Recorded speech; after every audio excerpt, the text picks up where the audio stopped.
All right, everybody. What's good? What's good? What's good? Hold on. Let me just do this.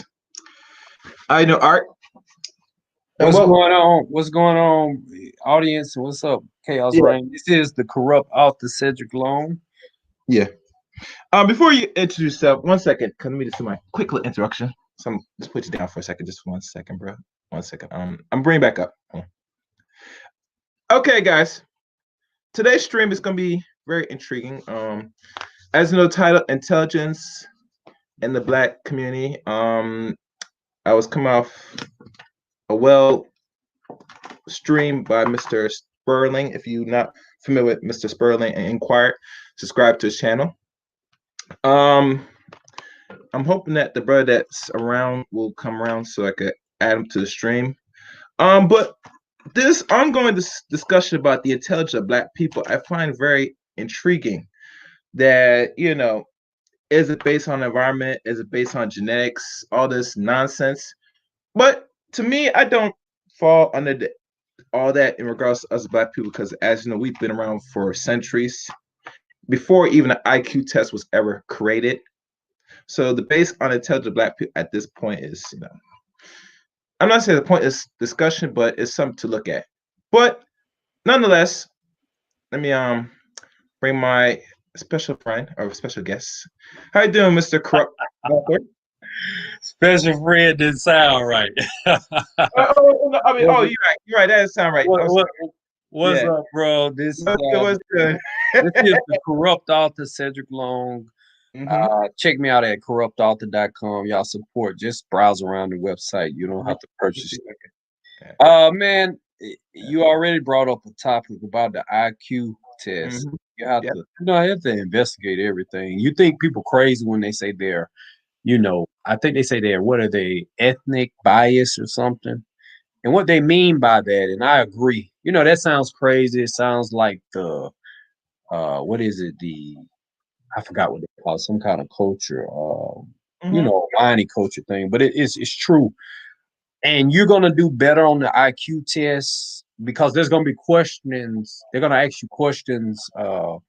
Affluent people, people from affluent backgrounds, they do better on the IQ test because they're gonna ask you questions about yachts, parts on yacht. If you're not familiar with that, doesn't make you less, doesn't make your IQ lower.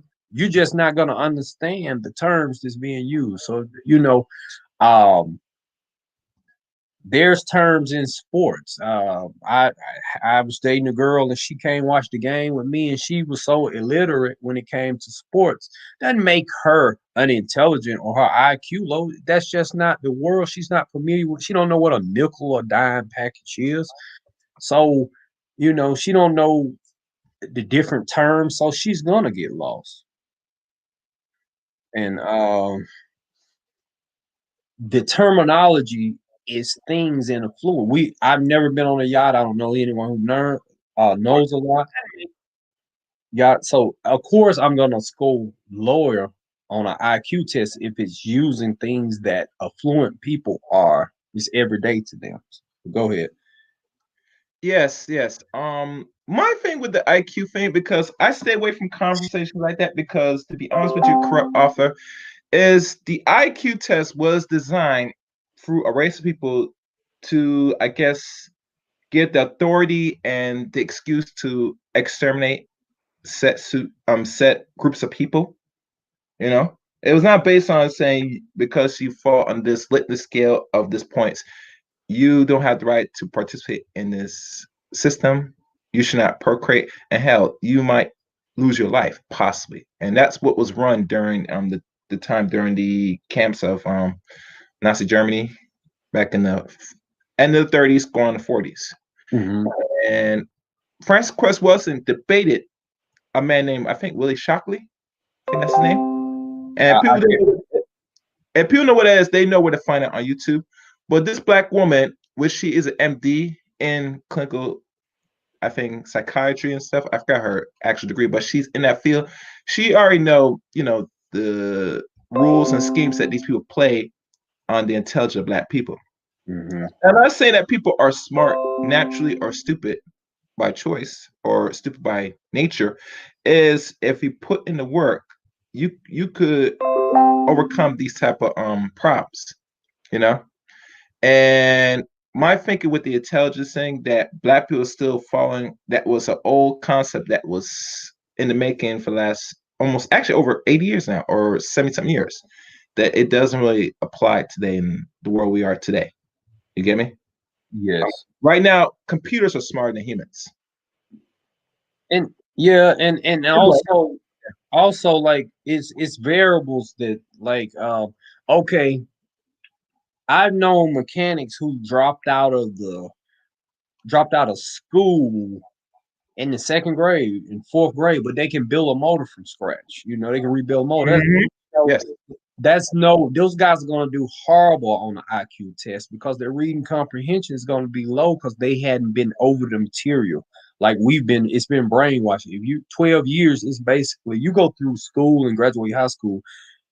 The material gets a little bit more advanced every year, but you're basically being drilled with the same stuff, same stuff, same stuff. So we may be able to articulate and understand. I'm sure I'll do high on the reading comprehension test. That doesn't make me more intelligent than this guy who's able to watch someone uh, yeah, and build a motor from scratch and learn this material. It probably take me 2 years to learn how to do a motor. They probably pick it up in a month. You know, so that's true intelligence isn't measured by IQ test. It's measured on how you're able to navigate life and learn how to problem solve. That's the basic of it. You put chimps in there, their intelligence is in a science experiment, their intelligence is based on problem solving skills and how fast you're able to do it. And I tell you, brother, I can get on here and articulate. I read a lot of books. I can regurgitate this information. I can understand things. But there's guys who hadn't read those books that just get life and succeed in life better than I can.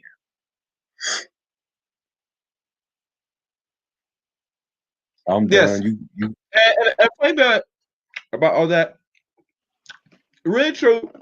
Actually, really form of real intelligence. That's how you could adapt and thrive in your environment. And Yes, when exactly. we look at people that are the doers and the ones that are, let's say, well, book read, I says personally, it comes to a point to a man's life that you can read as much books. I have a lot of books. I have a library of books right now, and some of them I have to slowly go through. But the form of really how I really get a real grasp concept is, can I apply it and use in my everyday environment? You get me? And not only that, sometimes I might not even read the material, but I'm able to adapt and thrive in this environment. It goes back to the analogy of the gangsters and the book smarts. People don't understand why most gangsters or people that are in the street life will get the women is because they're more of a doer, and they've shown that they could hold and provide the basic necessities that the woman wants. Yes, yes. Food, clothing, shelter, provide, protect, etc. And you hear this always corrupt offer about the Pookie and the lame. Mm-hmm. And mind you, one of the biggest issues with the people that call themselves lambs or book smart, that they can't get the women that they feel that they have worked hard for, but the man that doesn't really do much, but he's doing the action other ways, get the women. And I never really go into that concept and fall back and forth for that, because that was a creation in itself by another set of women, especially one woman named Michelle Wallace. She wrote a book on this back in the late 70s. Mm-hmm. The Macho, a book reference that came up with this. I don't think she came up with the term Pookie Ray, but it goes back to the same scenario of the people that are the quote unquote thugs or bad men to the good man that's doing things in right society. So that's what I'm saying. Yeah. I think he'll invite other people on as we go into the Yeah. show. If you want to come in and make talks, but yeah, the whole thing we automatically assume that a person who I think if you go back into our history, the Irish came over and they were discriminated against. They didn't want foreigners. The Russians came over here and they were discriminated against. Other groups, Jews who came over here, discriminated against. Well, they came up with plans, and they said they didn't try to do what us lames do. They didn't go get lower paying jobs and just deal with it. They started black markets. They bootleg alcohol. They smuggled drugs. They started mafias, which are organizations. They committed crime. They had the intelligence to know the system is rigged. Why the hell am I going to go play by the rules? Donald Trump, tax breaks, politician taking bribes. Everyone is wising up, but the lame. The lame sits there, and keeps coming in last place on so many things. You don't have the intelligence to understand uh it's survival of the fittest, dog against dog. I'm not saying anybody should do anything illegal, but you need to get out of the working thing and start a business. You need to do something. You want a woman who's rated a 7, or 8, or 9, or 10. You don't want a 5 or a 4. Well, you're gonna get the leftovers if you don't have the intelligence to understand you're competing for her. And at 22, if you're not ready to have two, women reach they start ovulating and having cycles 14, 15, 16. These women are ready to have kids, so they looking for mates, men to lead them, alphas, or whatever you want to call it. That's what they're looking for. They're not looking for cautious people. They're not looking for people who, well, I want to have kids when I'm 30 and I'm making 70. They're not looking for that. At 30, a woman eggs are old, and she's going into high risk. So if you don't put these factors into your equation, Um, you know, if you don't put these into your data, if you're not able to read this, and get it, and I do not promote drugs and illegal activity. I don't even like hip hop anymore. It's gotten so negative, it's such a bad influence. But you know, at 22, can you have 3 kids and provide dental insurance for 'em, braces, health insurance? These are the things, life insurance. These are the things we're not considering, but we just want to say we're good black men, and you can't provide. You can't take your wife on a vacation. And the manly thing is not to become a minimalist. I don't want a woman. I don't want kids, or that's a waste of money. The thing is to man up and get that plan. It starts in the head. Well, I want to take my wife to Dubai every year. May can't do it this year. May can't do it in the next 5 years. But I'm going to keep working and going like a man until I can experience that. And the weak want to go into a closet. Me myself, I'm mature now. I'm 37, so I'm matured in mind. I used to be passive. I used to be introverted. I used to avoid life. I was 35 before I had my first kid. I only had one kid. And if I could go back, I'd have just went at it like a man and had me 3 kids.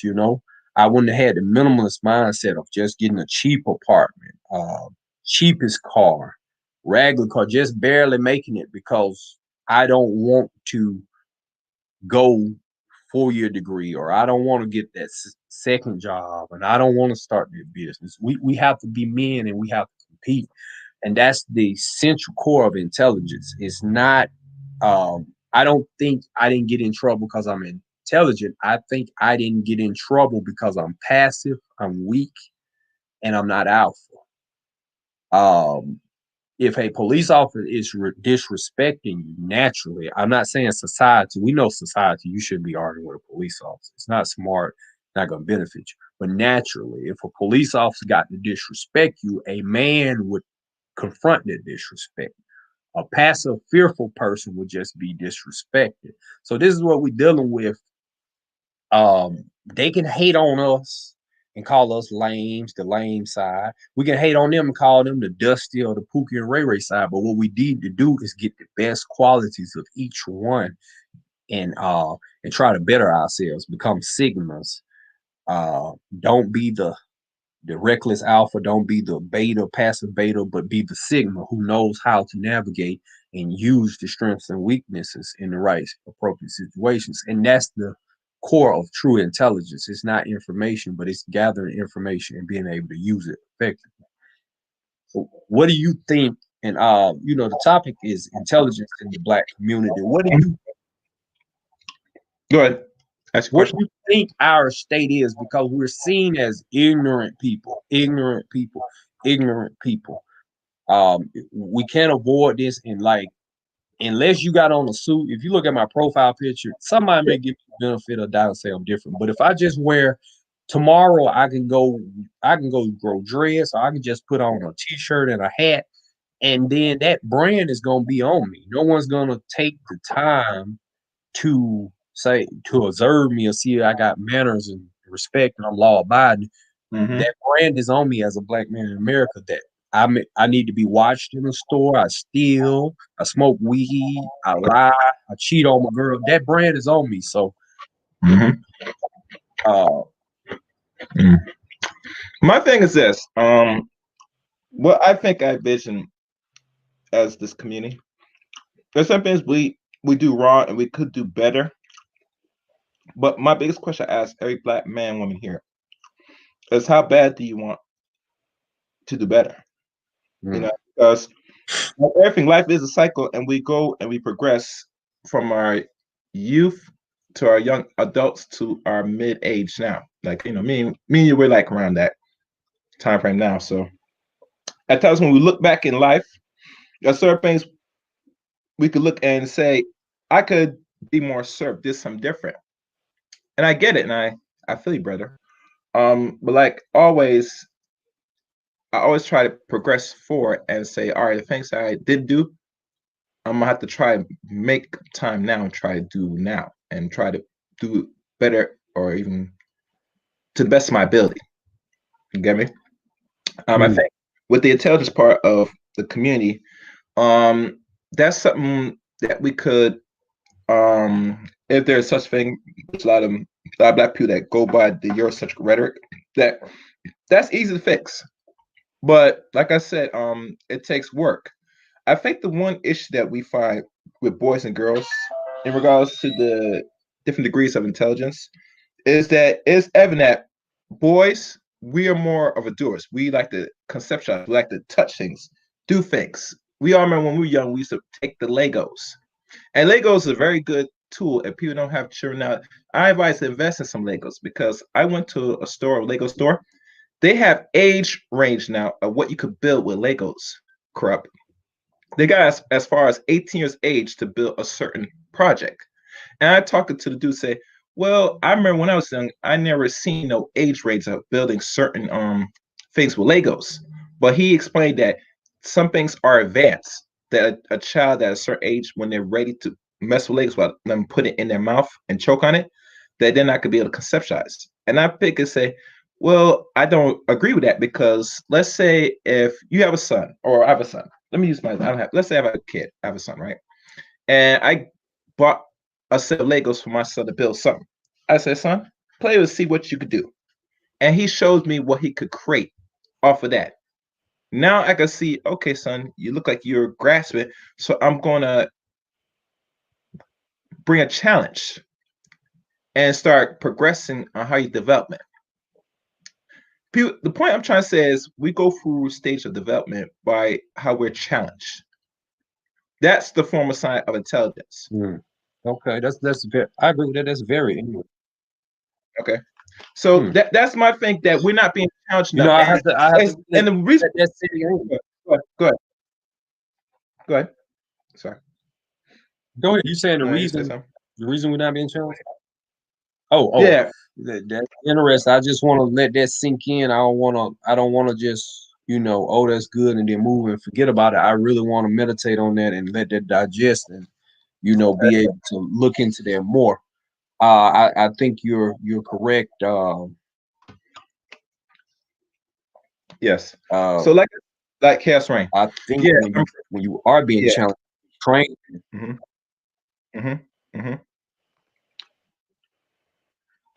Yeah, you have to be challenged. I don't know if you're saying something. You have to be challenged. That's where your intelligence, where you lie. And the greater challenge, the more you have to force yourself to try to figure out. It's like critical thinking. People don't understand critical thinking is not something you're born with. You have to work to train yourself to be a critical thinker. Yeah. Go ahead. All right. Let me shout these people out in the comment section. Raven, y'all support, y'all hit the like, but Gregory X, man, you right. That's what I was trying to say, man. You articulated perfect. Culturally biased. Gregory X said IQ tests are culturally biased. That's what I was trying to say. And then we got Brown Bird. Yo, what up? Brown Bird, hit that like. Y'all support it.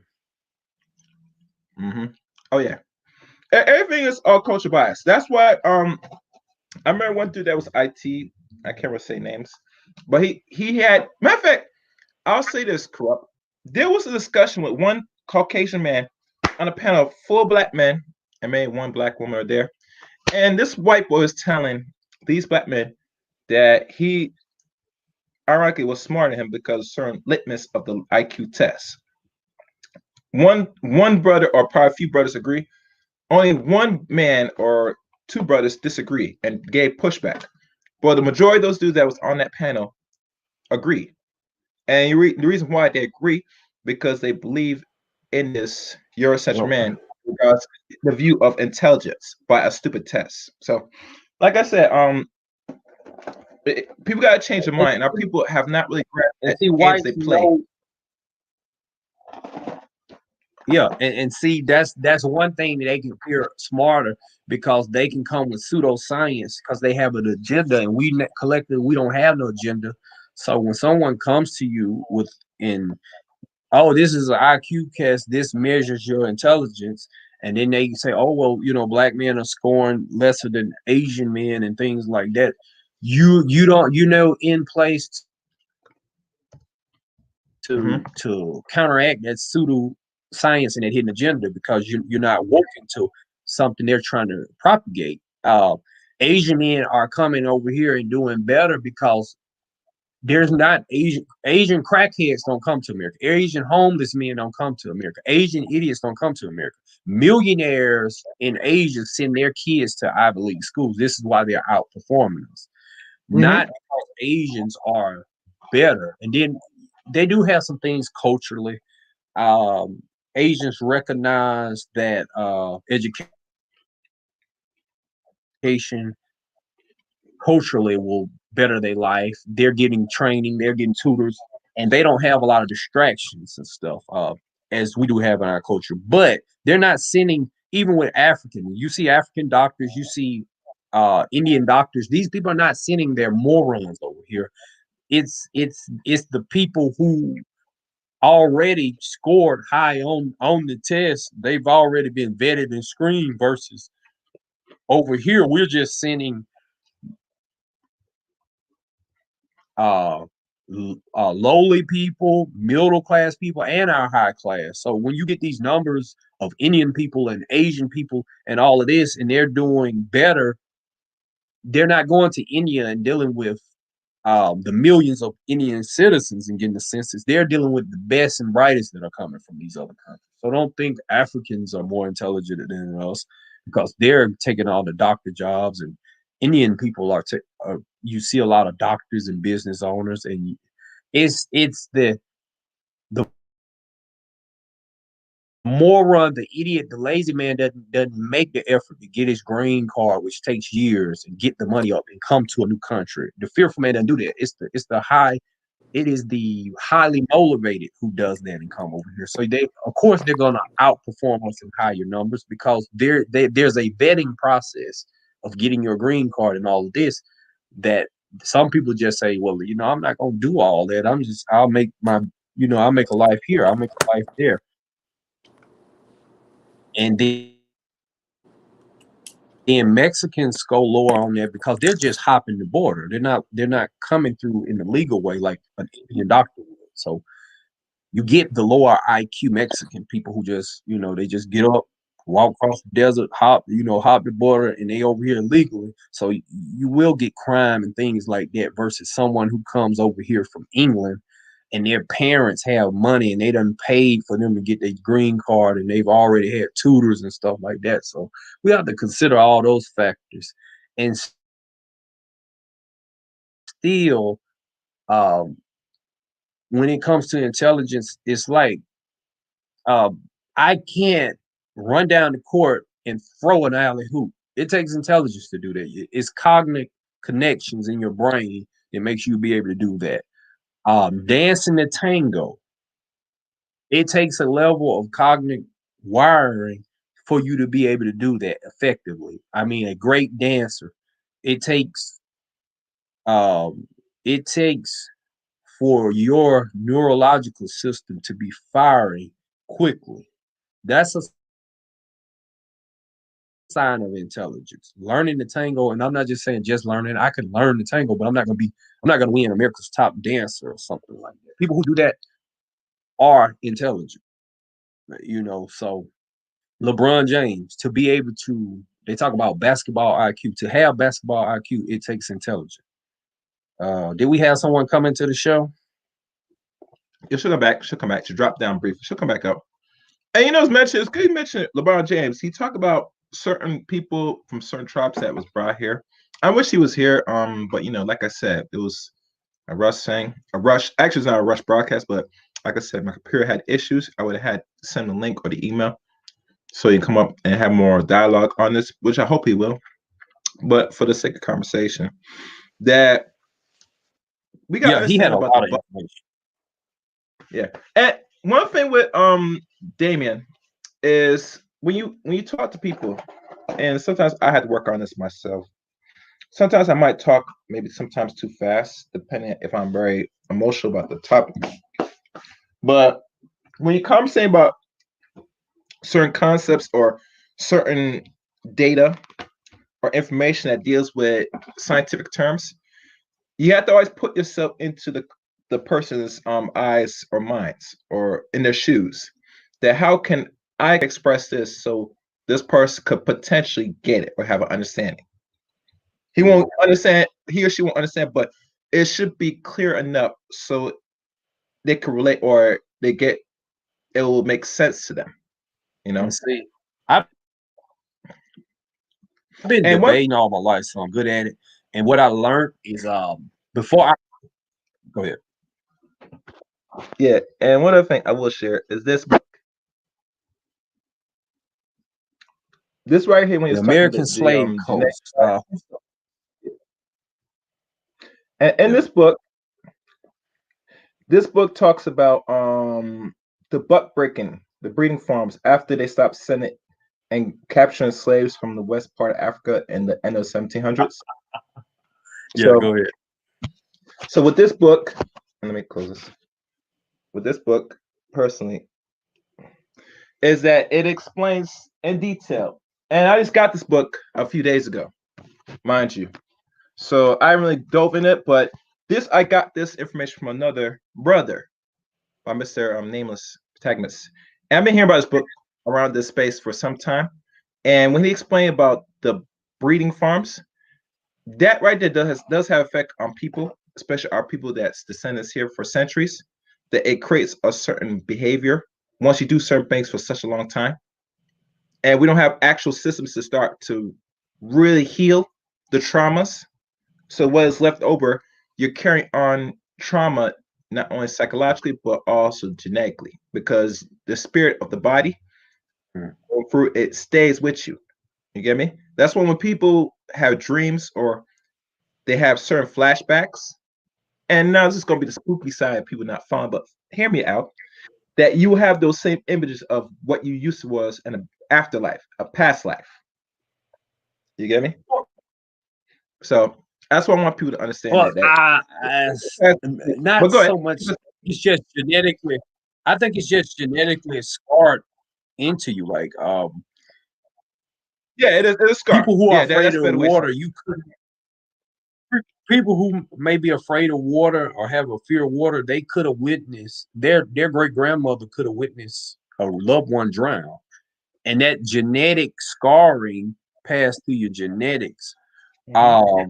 I see now my daughter has a lot of my traits before she was even able to observe them. That's because I passed what I'm experiencing past in my genetics. She's 3, and even when she was 6 months old, before she was able to observe some things, I started to see my behaviors in her. So yeah, and that's what I was trying to tell a lot of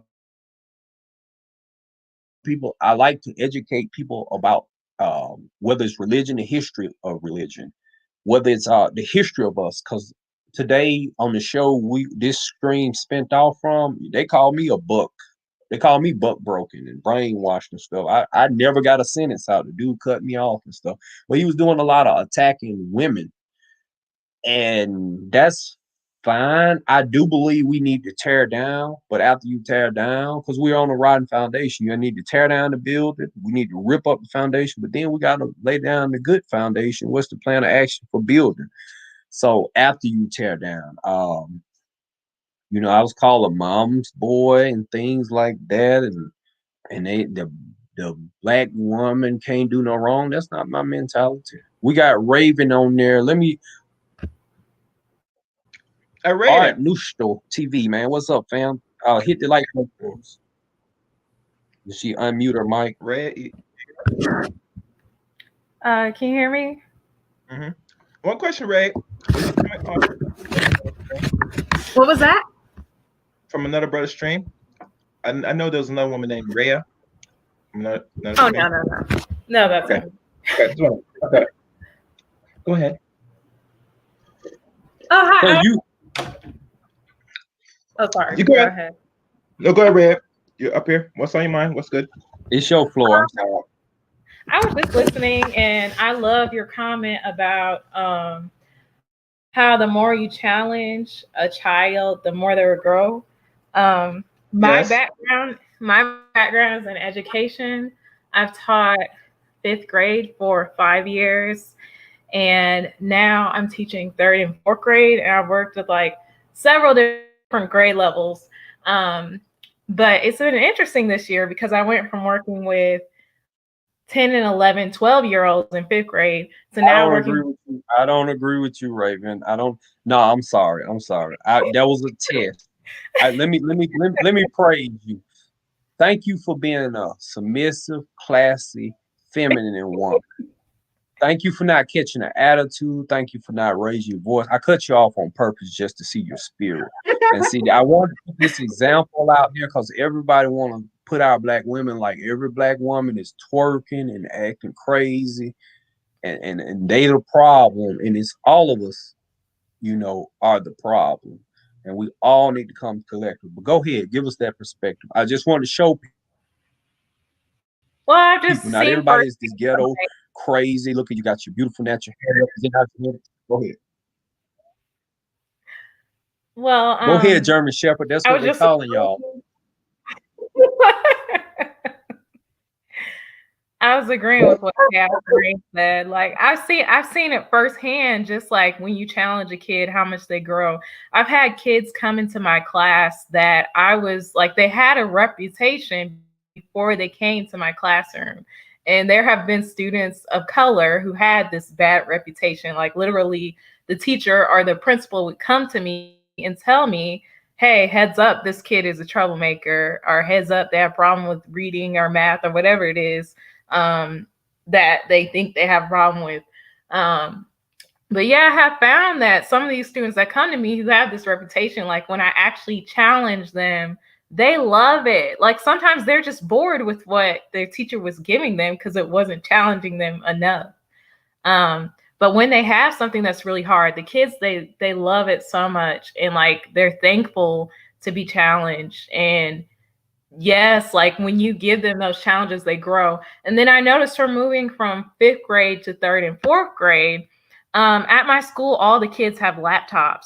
And their first year having the laptop, though, is third grade. So I have kids this year who it's their first time having their Chromebooks. And before that, I was with fifth grade. So the kids, by the time they came to me in fifth grade, they already knew how to use the laptop pretty good. But with the third graders, is their first year getting their laptops. So I noticed, like, when I was talking with the other third grade teachers, they were like, okay, well, we're going to teach them this. Like, they just had certain things they wanted them to know how to do with the computer. And a lot of it was like really low level, to where I felt like, well, if I teach them this higher level thing, they're going to be like, I knew they'd be able to do it. Because kids, they catch on fast. And I think it's like, there's actually studies out there, like up until age 10, kids can catch on to things really, really, really quick. They just naturally are quicker at catching on to things from age 0 to 10. So yeah, I just noticed, like, I had my kids do a little bit more challenging things on their Chromebooks, and like they're way more like they're better at using their Chromebooks than some of the other third graders, because I actually gave them a little bit harder things to do. Like I just like believe that they can do some of these harder things that the other teachers were like, nope, not yet in third grade. We'll wait till fourth or fifth grade to teach them these certain things on the computer. So yeah, I definitely agree with that. I think that people need to challenge their kids more. And sometimes we have this perception that they aren't old enough to learn certain things. And it's crazy. Like there's kids learning how to read by age 2 and 3 and stuff now. You just have to believe in them. It's actually laziness. That's a wonderful.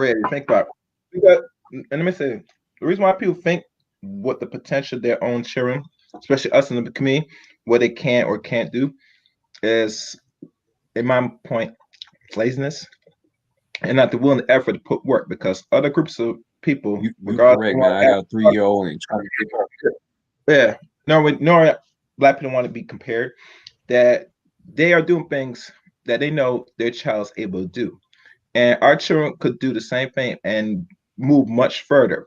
And it's like this: we all know, because we used to be boys back in the school, corrupt, that you would know yourself, as you know, you understand the material going on to, let's say, middle school, high school, you become pretty bored. and eventually you want to do some of this Yeah. what we call skylark I or actually daydreaming, because obviously you get an under grasp of the material and you want to move on to something else. And I'll say it's personally, because Ray, you're a school year. You know the potential of a lot of the students, from the girls and especially our black boys, that just a little push will be enough, and you will see them even go as far as skip a grades, a level, a grade level.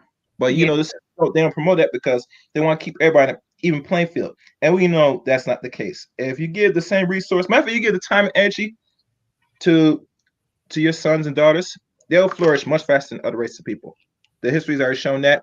Amos Wilson wrote a book on this called The Development Psychology of the Black Child. It destroys that myth. So, and even Natural Wake Black Genius of Black Children, same second book as well, that the information and the resources are already there. They already did data on it. Go ahead. Go ahead. And Enemy Nation, man, thank you, man. Thank you for helping Enemy Nation. Thank you for in the comment section. Thank you for helping him and correcting him, man. You know, he hosting a YouTube channel. It's a lot to go into that. So yeah, man. Thank you for bringing out that little error. Yeah, and come up to Enemy Nation, because this is something that you could probably chime in on this as well. But like I said, and y'all hit the like button. There's too much information out here that dispels that myth. I think our people overall, they're hoping and praying that they send our children into these educational systems that we do not control, to hope that they're going to prepare a future for our own children that will become adults. And that is not the case, because we live in a competitive world, and it is mandatory to keep certain people stagnant, deliberate. You get me? Because how can I consume and feed off you if you're able to, what's the word? Be able to catch up. Yeah. It's very difficult in this time. And yet, maybe it's who's this joining us? Introduce yourself. Yeah, how you doing? But go ahead, say your thing. Corrupt. While he gets mic. Ready. Oh, okay. Well, yeah. I want to give a story about confidence. Confidence is going to be part of building intelligence too. I experienced this when I was in kindergarten.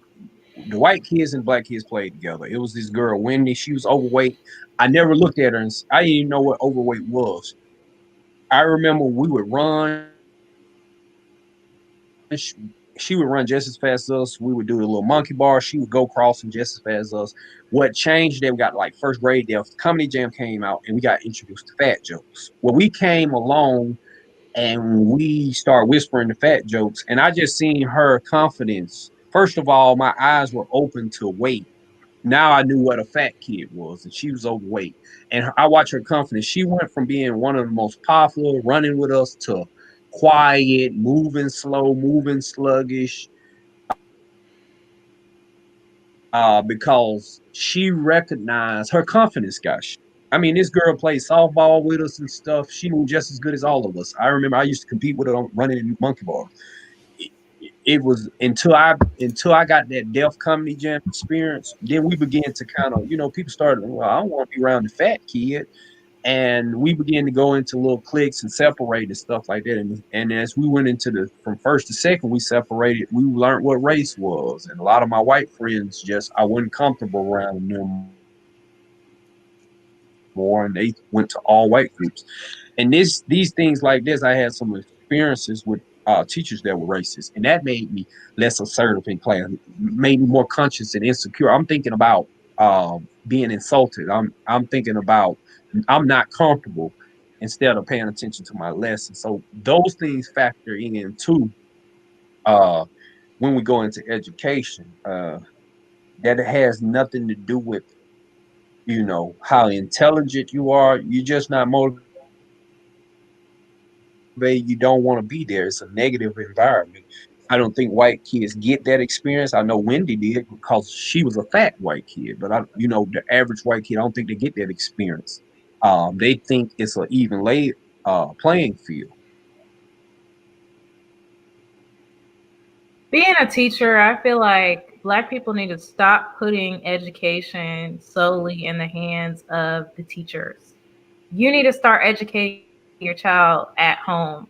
Like, there's such a big gap when kids are starting kindergarten. You have kids who have no knowledge barely at all about what certain letters are, what certain numbers are.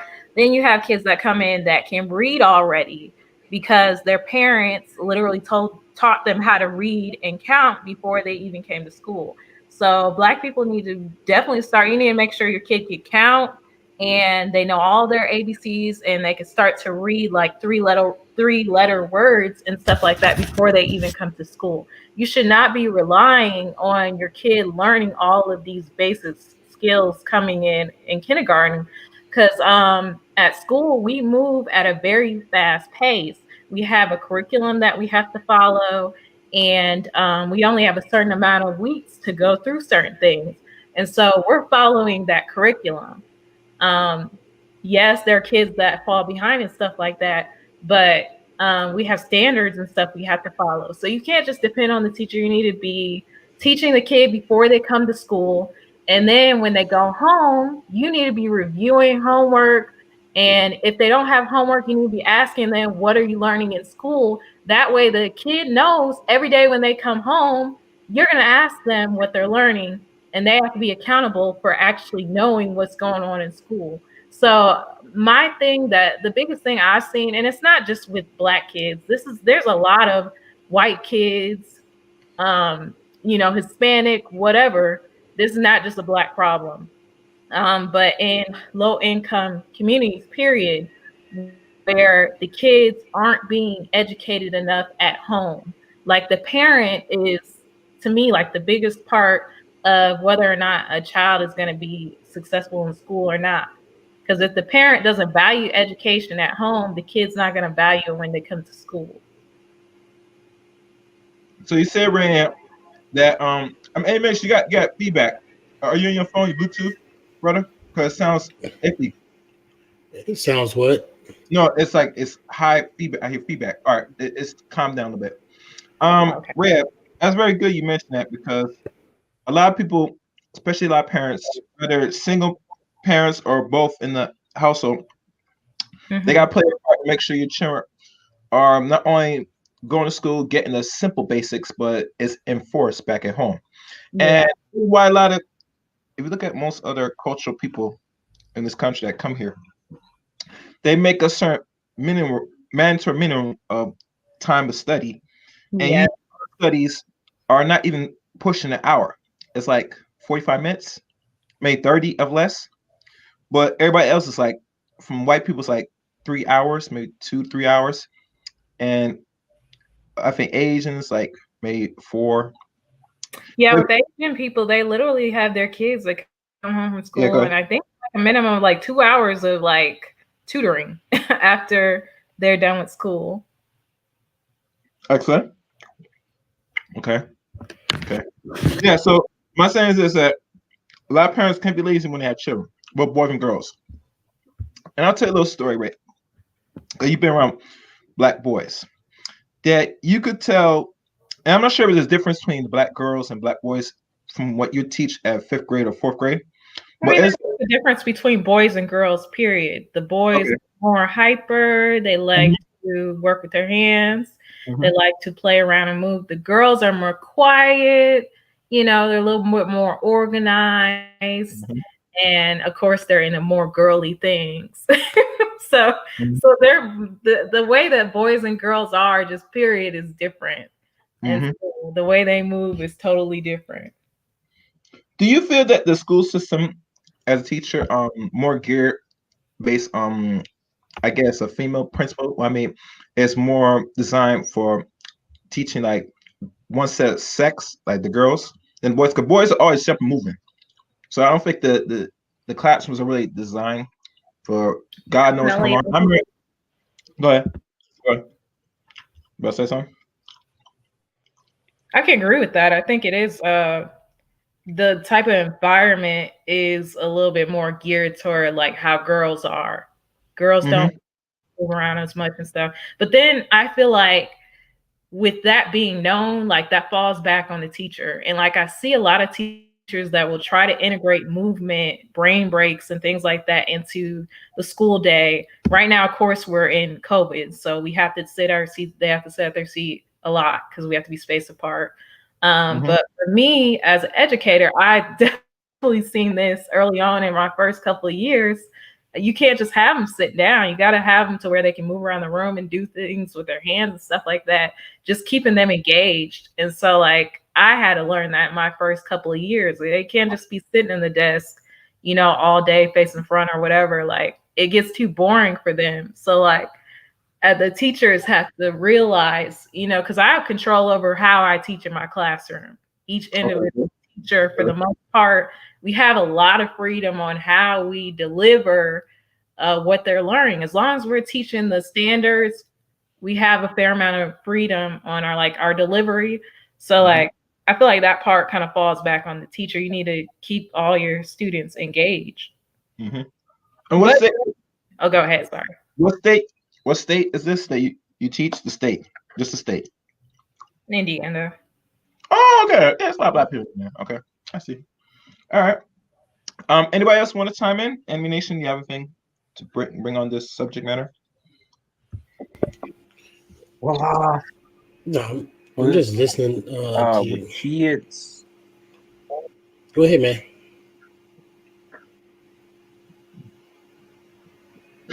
Okay. Yeah, I mean, we need all perspectives and stuff with intelligence in the community. I just want to reiterate that performing well on IQ tests and performing well in school is not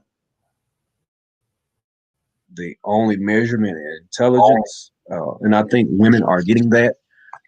You have to have social intelligence. This is where, you know, the whole Pookie and Ray Ray, you have to have social intelligence, being social. People don't realize that there are dysfunction.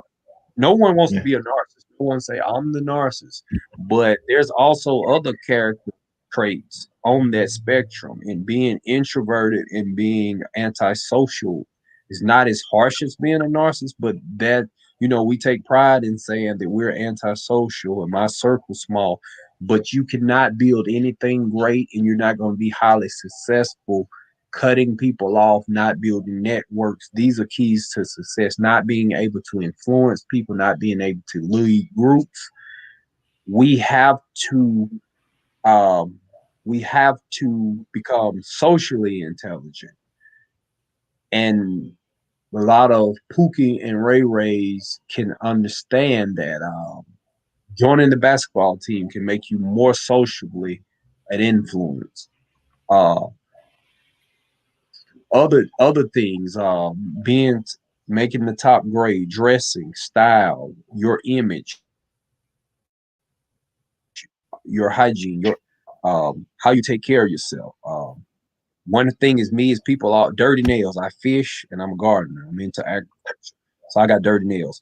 As a Southern man, I don't want to hear nothing anybody want to tell me about cleaning my nails. But at the same time, you hear highly successful people. You know, you have germophobic people and stuff. One of the things is keeping your nails neat and trimmed and keeping dirt from under. Now, I can go up the hard way and just do what I'm comfortable and what I want to do. But if I want to start my own business, I'm going to have to deal with people and contracts and laborers and things like that. And I'm going to have to have these principles of a network. So I have to get out of myself. And if everyone's constantly telling you, don't have dirty nails, don't clean nails, you know, I have to get out of myself and learn what works. So, you know, social intelligence, which is a measure of intelligence because you're forced to go to school. You're not forced to be social. There's a lot of things. Education is back. Go to college. That's being push. But there are some things, keys to true success and keys to power that's being hidden from us. And one of these things is being social. And I think you're hitting on like emotional intelligence too.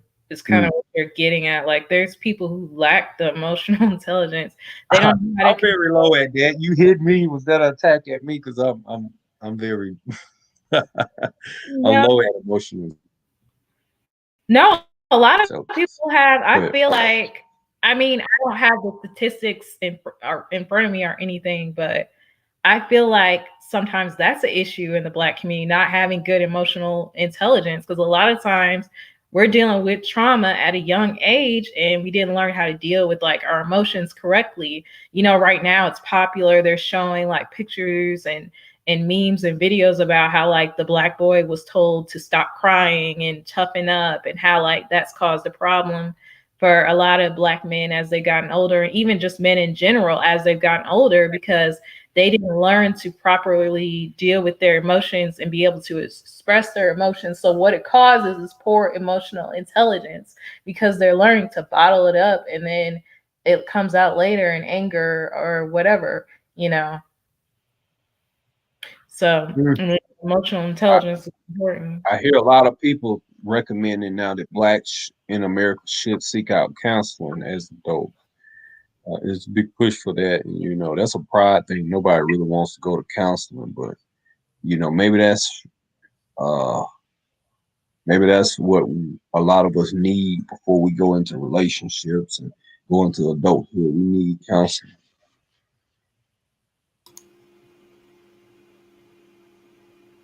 Yeah, I totally agree. I think that everybody needs some sort of therapy, even if you just go for, 2 or 3 sessions. And like, I myself go to therapy, and I could say that it's not that expensive now. Like, I think it's a lot cheaper than people think. I think people get afraid of the cost and stuff like that, and just not having the knowledge on like what therapy really is for. But it's really, you're being able to go and like speak your mind, and you're talking through your issues with your therapist, and they're able to give you coping skills and stuff that you can use on a daily basis.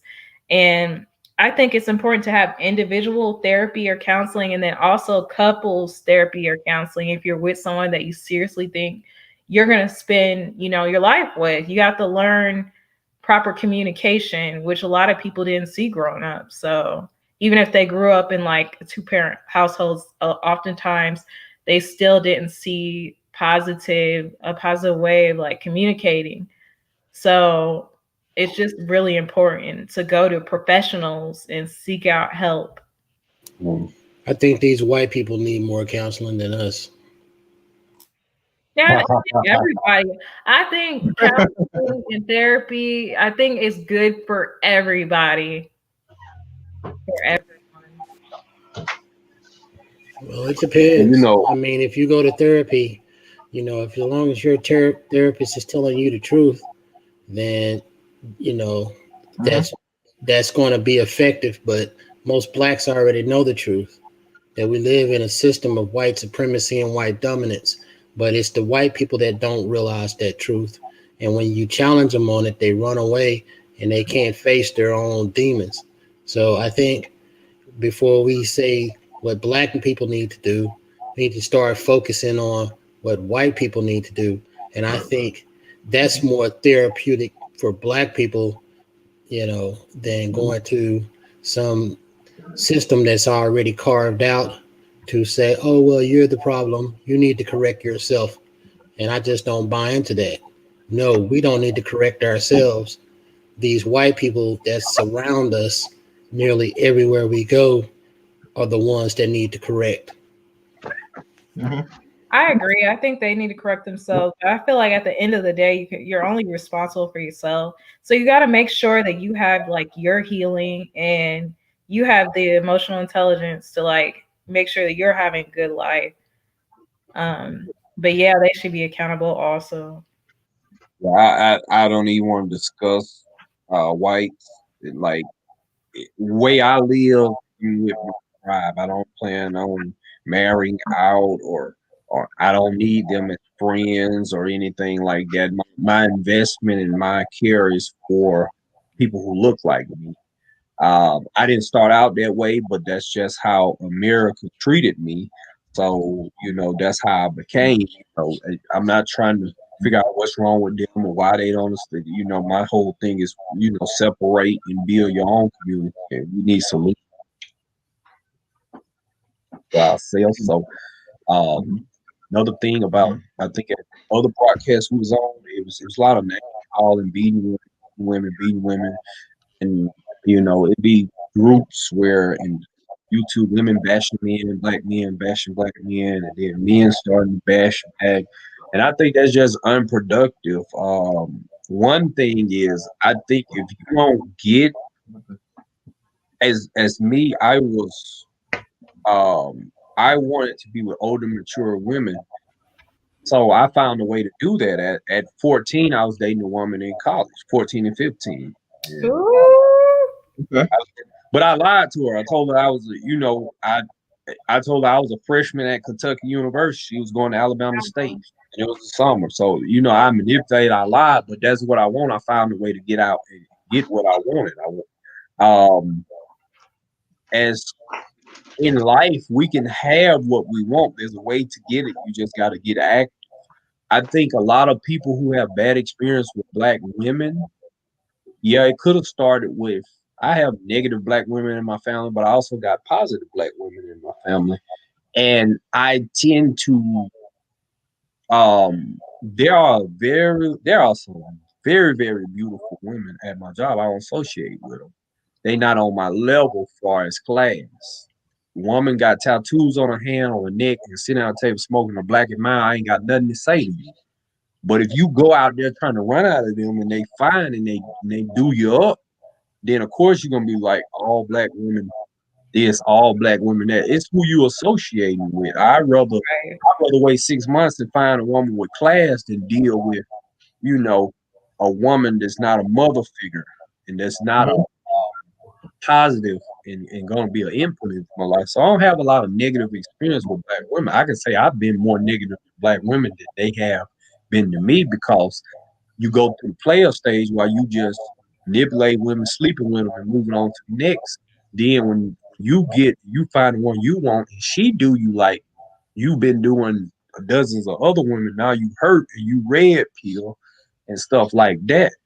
I think we have to level up as men. We have to take charge, and then you can pull the woman you want, but you gotta realize she has wants too, and you have to meet these needs of her to get what you want. And I don't think like what I did to date us college, lying and scheming and manipulating, that's not the way to get it. You can level up versus, see, I was inadequate. I was too young to actually date a college girl. So when I was inadequate to pull what I wanted, I had to result into lying, scheming, playing, manipulating and stuff. The player thing. We got to get out of that. I'm a grown man now. There's no reason for me to lie to a woman. So I had to go look at tools to success. A lot of black dudes I see, they don't have the social intelligence. A lot of dudes critical of women. If you look at my profile picture, image is important. I'm GQ on there. My goatee is lined up. I got my hair cut and stuff. Mm-hmm. I had to learn that. I wasn't always like that. If you gonna sit up and be ungroomed, you're not gonna learn anything about style. You're not gonna learn about your clothes actually fitting you. You're gonna do what everybody else is doing. You're gonna be bummy. You're gonna get two kind of women. You're gonna get a woman who looks good, who's crazy, or you're gonna get a woman who's you don't really want, but it's the best you can do. And they're gonna come with problems too, because nobody's perfect. But because I was able, and I promise you, it's just an image of taking care of yourself. I promise you, I ain't the most attractive man in the world, but once you take care of yourself, you begin to attract women because that's what they want. They want to provide it, because when they birth kids, they need that provider. And that's why they look at me in shoes. They don't know why they won't accept a man with dirty shoes. But if you take care of every part of you, if you take care of your shoes, your rings, your shirt, everything, then they're gonna see that as you'll also take care of them head to toe and your kids head. If you walk around bummy, you gonna have her bummy and you're gonna have the kids bummy. You could have all the resources in the world. You can make double what I make and stuff, but people meet you and in 7 seconds they form an opinion about you. That's why our image as a people is dusty, and we walk around like dusty. No, you did not say Dusty. Yeah. That's and the German Shepherd and stuff like that. These things come from true places. Let's not pretend that we don't have problems. I was a dusty lying to a college student. That's Half the definitely man there. got dirty shoes from working hard and working 2 jobs, and he got some dirty shoes coming home. I don't mind that. I don't know. I think people tend to date within their socioeconomic scale. I don't see people that's in a lower income scale dating, people that are upper middle class or part of the, 1%. It just, it just doesn't happen. There are unicorns, of course, but no matter whether you put on a suit and tie or you sag your pants, you're still going to be trapped to dating women within your socioeconomic scale. Period. Well, we got Prison Bay, got out of prison. Like it's different factors. I mean, I don't want to put my personal business out there, but like my brother did 16 years of prison. He'd been out 6 months. A doctor approached him, tried to take him to Atlanta to chop stuff. He had a fiance making $120,000 a year. It's if you don't get image, and you can got a guy out of prison. You can hate all you want, but image is important. And it's not just how you dress. I feel like it's how you carry yourself too, your character. Yeah, it's so much. It's so much. Amazing personality and character. That counts for a lot. I mean, it's visual. They tell you to wear cologne. They're gonna tell you to wear cologne. Smell is the 5 senses. You have to seduce people to even get before they can see your mind. So if you walking around and you don't get that social, a woman, men, we check women out, 15 feet away, 10 feet away. But that woman, as soon as you came up, you way before she already done checked you out of her. But by the time you get close enough to speak, she ain't looking at you. Well, I mean, Raven said a lot. She said character means a lot. I mean, I don't care how you're dressed. If you walk into a club full of women, and it's a group of men that walk into a club full of women, the woman's going to notice nuances that putting on. I don't care how much cologne you put on or how much debonair you're dressed. They're going to find the man that has, and they're going to look at characteristics of that man. You know what I'm saying? And so they're going to choose. It's like, it's like saying that based on that, it's like saying, hey, look, if you sent Martin Luther King and Tupac into, whatever favorite place or populated place, whether it's Disneyland or whether it's, at a club, most women are going to say, hey, look, you know what? I like pop. You know what I'm saying? And it is what it is. They're going to pick people based on approachability. They're going to pick, they're going to pick people based on a variety of characters. Yeah. I mean, I just don't want, and I'm not trying to push back on everything that you say. It's just that me personally, I have a problem with the conformity in a system that tells blacks that you have to conform to us and take our culture, rather as black people having their own culture, their own style, and it's developed. So I don't have any immigrant black ancestry directly in my line. All my ancestry comes from slavery.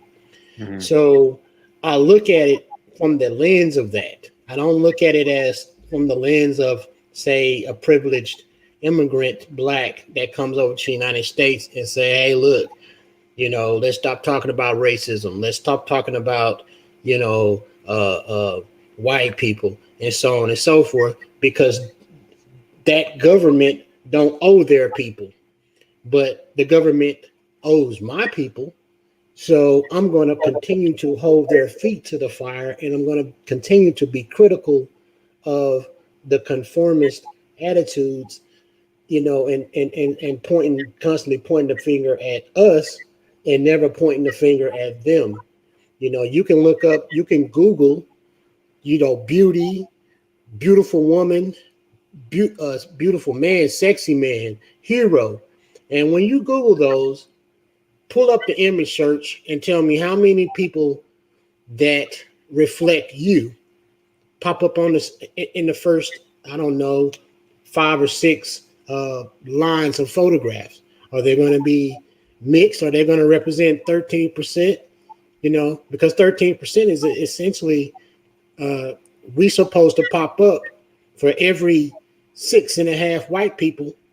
1 black person should pop up.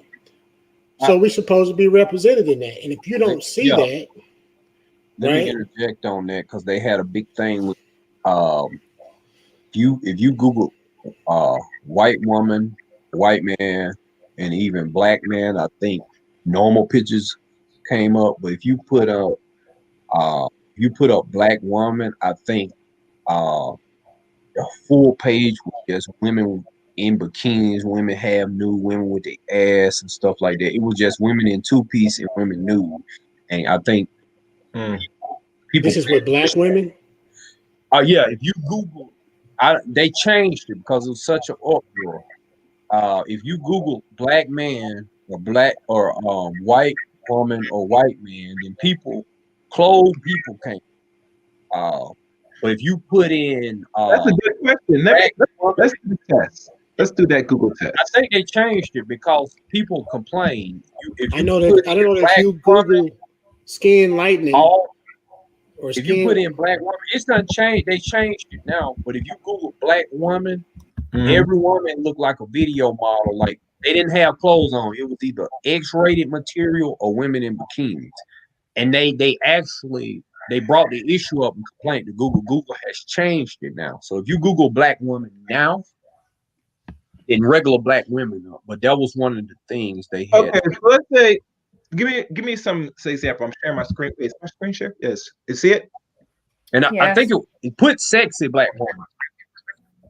Put sexy black woman in. Put sexy woman. Let's do that. Sexy woman. Yeah, could that'd be more of a better determinant woman.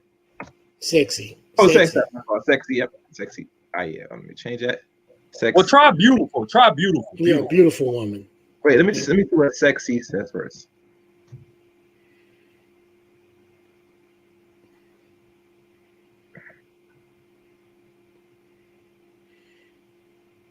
Could you click images at the top?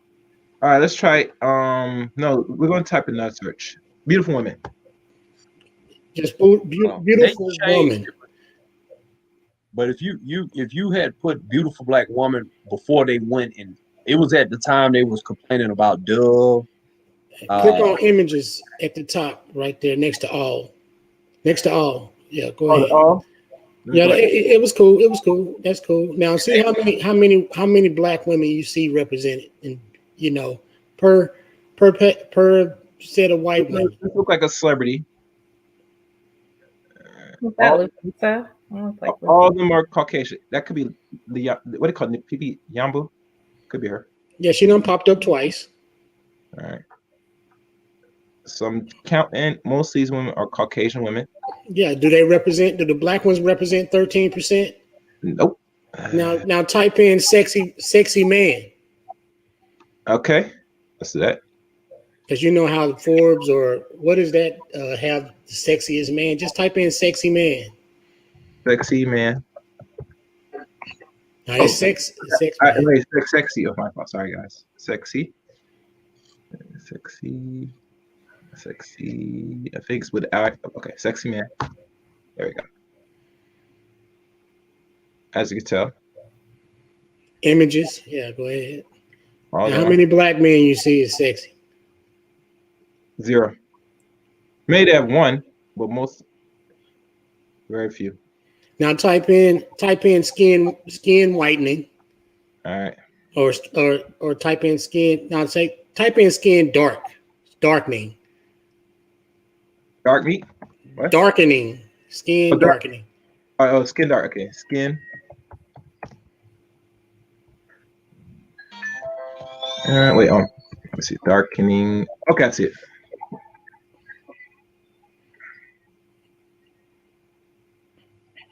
The image search is right at the top. You mean this? No, right there. Okay, so you see all right there to your top left, Yep. and then next to that is images. Okay, thank you.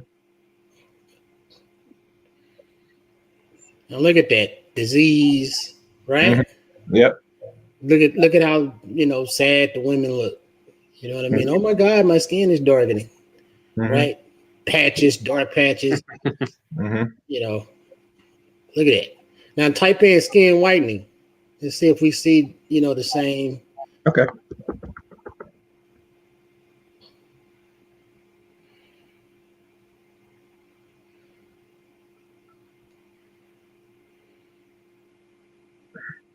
Images over all the way to the right. To the right. Right. You see it next to more. Over left. Over to the left. There we go.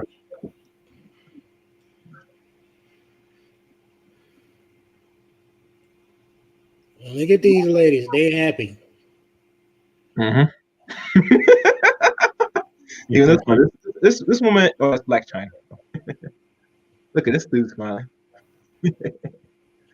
Amazing. What a difference.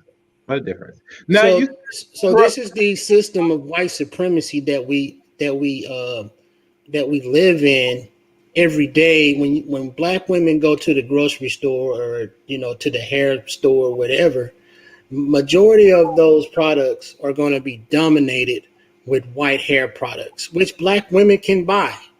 Mm-hmm. Right now, the little section for black hair, black women buy that, but the white women won't buy it. You see what I'm saying? And so to advertise to 70% of the population, and really more than that once you include Hispanics, and they don't have to be non-white Hispanics. They could be just, Mexicans, El Salvadorians. They associate themselves with not being black. So they're going to go to the white products. Their hair is not like black women's hair. Yes. So it don't matter. You can put a white woman on that hair product, right? And they'll buy that. They won't buy black hair. So if I was to come out with a hairline product for black women, I have to market that. I'm only going to get black women to buy those products. But if I come out with a hair product for white women, not only will white women, Hispanic women, Asian women, East Indian women, as well as black women buy my products. See what I'm saying? So it behooves me to cater to the white women over the black women because there's a larger profit margin. The target audience, actually, who buys the. Well, I really don't see a problem with that. Honestly, I don't see a problem with it. There's more people with the straight hair texture than okay. The problem is more black people need to be out there making black-owned products. If we're going to complain, then we need to go and make more products. What's going to happen is white people are just going to buy up those companies. Yeah, you're right. A lot of them get bought up. The same thing with BET. They bought up. They bought up BET for what was it? Black people's fault for selling their company. No, it's not their fault. It's just that when you have a company that says, "Look, we don't want these people being, the agenda, the hidden agenda. We want to own that.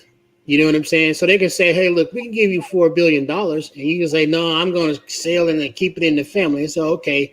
And then you see, hey, you know, this guy had an accident, mysterious accident on his way home. So in that process, you just be like, hey, well, why don't I just go ahead? Or they Bill Cosby you. Yeah, Bill You know, Cosby. That's a perfect example. Man had the money to CNN for sale or whatever he's trying to buy, and they didn't want the agenda. That was against the agenda. If you selling for something, somebody got the money, you ought to be happy to sell it. But they didn't want that positive image. They know what Bill Cosby was about. They didn't want there's an agenda behind things they do. They want control over it. Yeah, they changed the laws for him. Product or derail it or. But you know, my thing with all the obstacles Black people are facing already, I see it, I know it, I've understand history, but still, Black people have to still trot on and persevere anyway, because the way how the country is running now, we can't just say, you know, what's going to be after effects if we build it overall, because right now, and be honest with y'all, that's what they really want. That's why if you look at progression now for God knows many decades now, that being stagnant and hoping that, say, if we just don't build, they won't destroy it.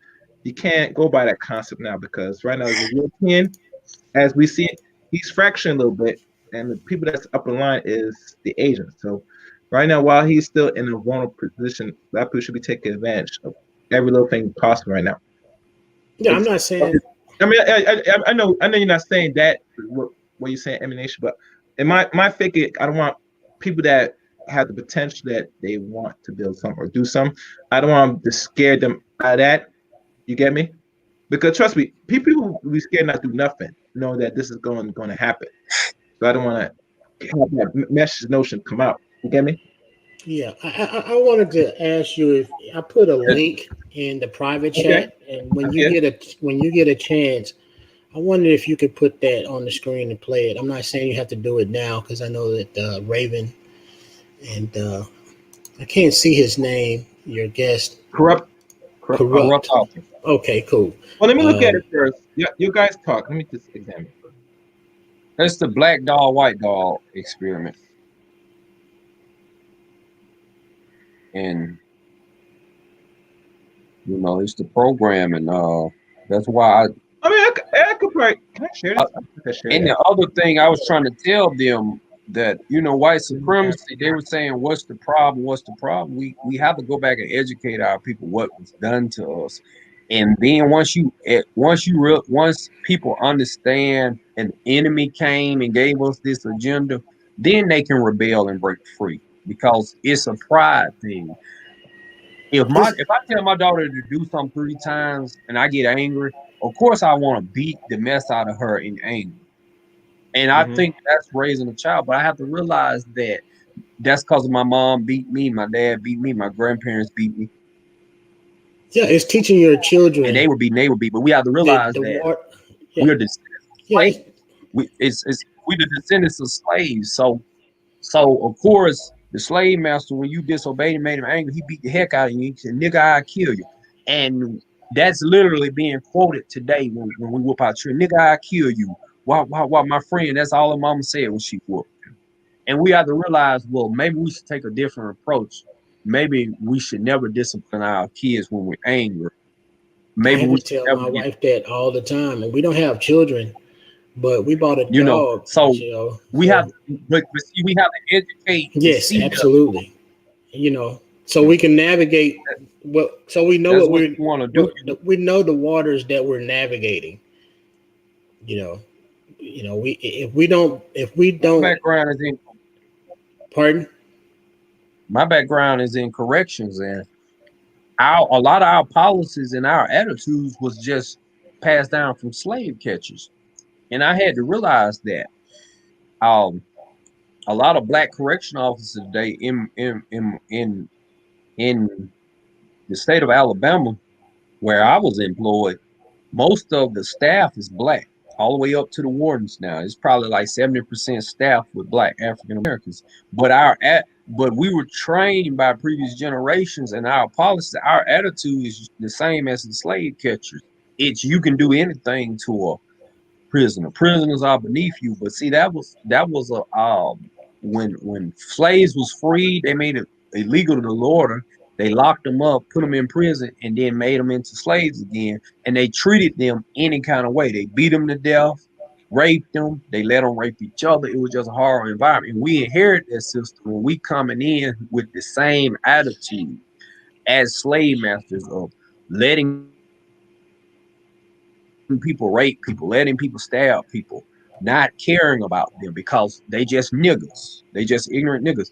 And I had to go back and learn our history that police, not the sheriff system, but the police system and the prison system all came from slave catchers. It was designed to destroy black people, their psyche, and then turn them into free laborers.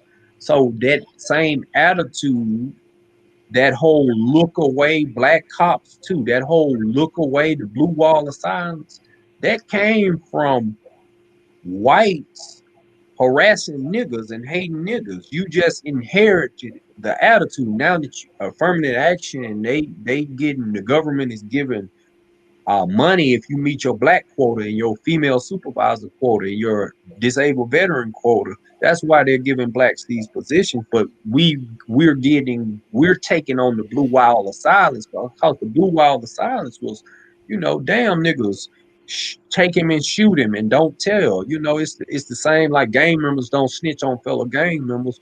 Well, racists didn't snitch on fellow racists when they abuse black people. And it's the shame that that's been passed down, and now you got blacks want to keep the blue wall of silence instead of doing your job with integrity and like a professional. So we have to tear down these things, and once you know your history, you can make a conscious decision. It's because if you make an emotional decision, hell, this motherfucker running from me, when I catch him, I'm gonna beat his ass, I'm gonna slam him. He's selling crack anyway. When you make, that's what's gonna be. But when you realize you supposed to have integrity, you supposed to do this, and this is where it's come from. They're really slamming people because they hate niggas, not cause anything they do, because they take innocent brothers and slam them and treat them just as bad anyway, and then they never hit them like, dang, this dude's innocent. They try to frame him. They bust in there in the wrong house and shoot somebody, they try to frame him. They try to cover it up. They don't be like, well, wait a minute, dude, you going to prison, you don't really believe in justice. You just copying. Blacks are discardable. You can harass them, they less than. And we have to go back, give our people the history, give them the root of where it's coming from so they can make conscious decisions, not to get real angry and beat the hell out of the kids, not to participate in blue wall silence. Hold police accountable, because the issue is race.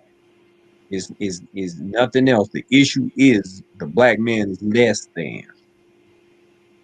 Yeah, I wanted to hear Ravens or Chaos as a Chaos. Come on, y'all, give us something. Well, I don't think I say is this that in regards to what our people need to do and what they should be doing, we gotta do something different. And like I said, the things that this country has put black people through, they know they owe black people. The thing what they want to do is to keep prolonging what is rightfully owed. And as you know, no person is going to give you anything unless you're going to force and make them give it to you overall. And I'm gonna do. I'm probably gonna drop the Great Faulkner Initiative, because that was something that two black men came up with, that certain strategies black people could take, especially black men, to do to put themselves in that position, hopefully. But like I said, with the population of black people here, from what they say, is 13% or greater. It's not much, and to leverage this now, because we look at this election cycle, a lot of black people kind of pat themselves in the head, so they put this so-called person out of office. But we know that throughout the whole election cycle, they were catering more to people that they were important, to people that are non-black, to get these certain votes. And the few votes that black people did participate in, whether it was men or majority of women, it didn't make a difference. And as you could tell, once they got what they want, it was evident that the same politicians or the presidents or whoever that got in office now, they tell you, say, I don't have to owe you or give you nothing. He told these black bourgeoisies this. So it's evident now, if they are so bold to tell you that on audio or on camera, that tells you where you are now and how much leverage you really have. It's not a good look. Yeah. My whole campaign was let Trump have it. Don't go support Biden because I mean they never addressed black men. They never got with Ice Cube and dealt with Black Initiative, Black plan he came there. They never went and talked with Michelle. I mean, this dude got on there with Cardi B to try to appeal with people of color and black people. That's Cardi B. That the single white. That's who they interviewed. They wasn't serious about black people and black men. They and I was just saying let them, because if you heard them, then they'll say, you know what, next time we really got to come with something. But if you sit up and just because you hate Trump, go support the other side, then that's all they got to do is just make you hate Republicans. They ain't got to do nothing for you. Now, they did a lot for Hispanics, and Hispanics have, I think they're at 17% of the population. Blacks are still at 13, 14, going up and down because we're having abortions and we're not marrying and we're not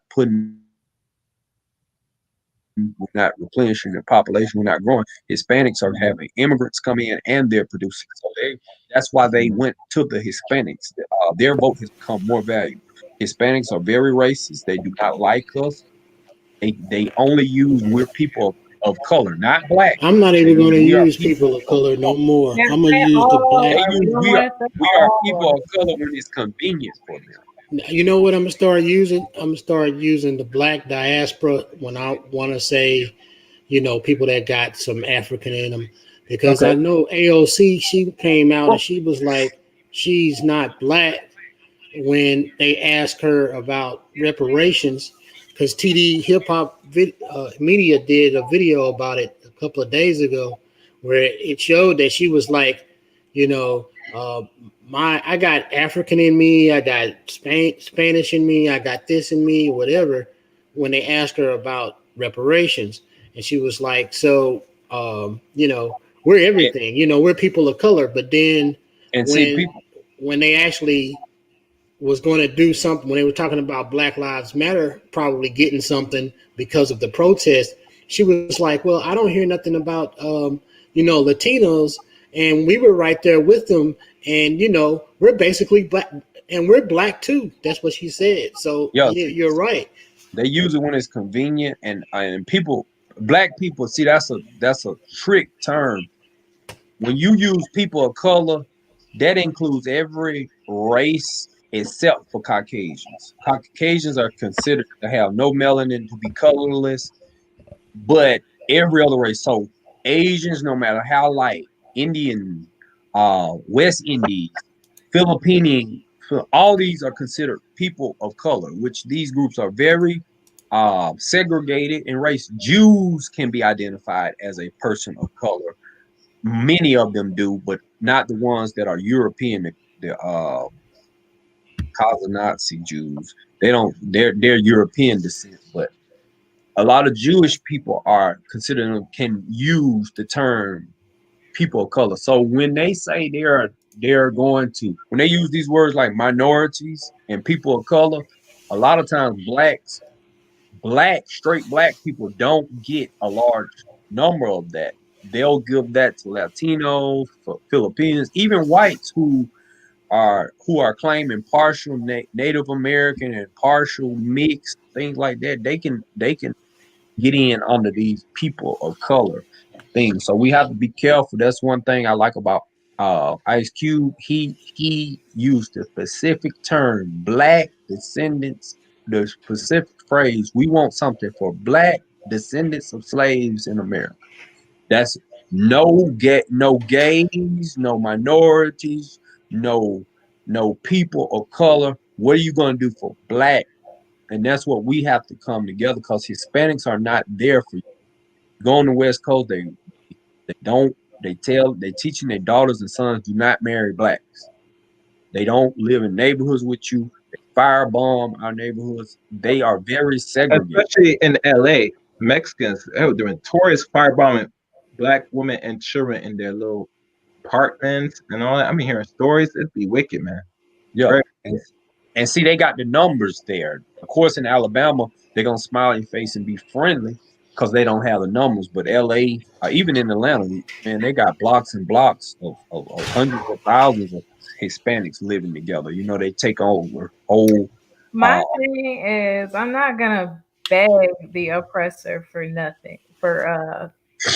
Like, my thing is, what are we going to do to come together and grow? Because like you guys are talking about Hispanic communities and how they stick together. They have huge families. They have, I mean, I'm not trying to be stereotypical or anything, but they get together and they have their family and they stick together. And I feel like a lot of Black people do not do that. And we need to start building for ourselves instead of begging the oppressor, give us a check, cut us a check, give us our land. Like, we need to be talking about how are we gonna build. Well, we're not begging the oppressed for nothing. You ever since you work, you paid taxes. This is your tax dollars. This stimulus that's coming out of your tax dollars. You're not begging the oppressor for nothing. We have paid taxes. We pay. I've worked since I started my first job at 14. They are our tax dollars are coming. Anything we get is coming out of tax money, and we are producing. So we're not begging. We deserve our pieces of pie. We're going to continue to ask for a piece of the pie. So what do you expect the oppressor to do to give us our, like, what is an example of giving us the piece of the pie? I'm just asking to give it could be money, more money in our school districts, more money towards our colleges is the whole politics thing, more Blacks in positions of power. I mean, when you say more money are you ADOS? I'm curious, Raven. Are you ADOS? I don't know what that means. Are you an American descendant of slaves? Did your family? Yes. Huh? Yes, but I do. Okay, well then, how can you say that Black people telling white people, like, look, or not even white people, but telling the federal government that you owe us?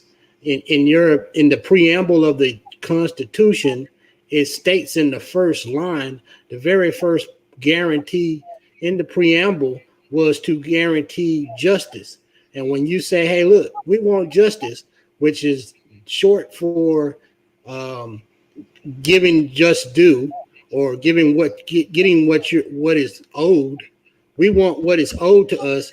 How is demanding that begging? Because you're demanding what is owed. You're not begging. If I go to work for Walmart for a week and 13 hours a day, and then they say, well, we're not going to pay you for this, and I say, give me my money. Am I begging for my money, or am I demanding justice? And so I don't want to confuse the two terms. I mean, when Corrupt Author mentioned giving us money for our education and stuff, like in my experience, I got a full scholarship to college. I don't have any debt or anything. I got a free degree because I got scholarships for being a Black teacher. And I got scholarships coming from a low income background and being an African American person. So, like, there is opportunities out there for us, but we have to be like aware of them. You gotta realize blood was shed for you to get that opportunity. So, like, you're always gonna have to fight for that. Your ancestors. It's wonderful you got this great opportunity, but your ancestors didn't have what was illegal for them to read, and had people not been pushing and fighting and dying, we would have never got to that point. It would stay status quo, and we never stop pushing. When you do you honestly feel equal to and in every aspect to a white teacher, your same age, your equivalent? Do you honestly feel equal to them? Until you feel equality, then we always got to push and make noise. But I get what you're saying. What's the plan of action right now because this help may never come. I mean, on top of that, let's say they're like, okay, all you guys are doing this amount of money and you're getting this amount of land. Putting that in the hands of people who are not financially responsible, who don't have the character to actually take that money and grow it. Like, we have to be teaching certain things to our kids and educating ourselves on how you can grow and build. Why not teach them the truth? Why not teach them the truth? See, you basically said that you benefited from affirmative action. Now, there are people actively trying to get rid of affirmative action. And what affirmative action does that's important is it represents the truth. When we do these Google searches, that is not representative of the truth. When we go to get jobs, say, I don't know what your first name is. My first name is Michael. So I won't have a problem for the most part getting a job with someone else that has the same skill set, and they see my name, Michael, and they see maybe Jamal or something. No, Kevin or something like that. Then they might say, okay, well, let's call them both in for an interview. But but if my name was Jamal, like Corrupt said, then they might say, well, let's just call Kevin in for the interview. So they call Kevin in, sign him as quickly as possible. So when Jamal calls back and say, hey, look, I sent my resume or whatever a week ago. Oh, well, the job is filled.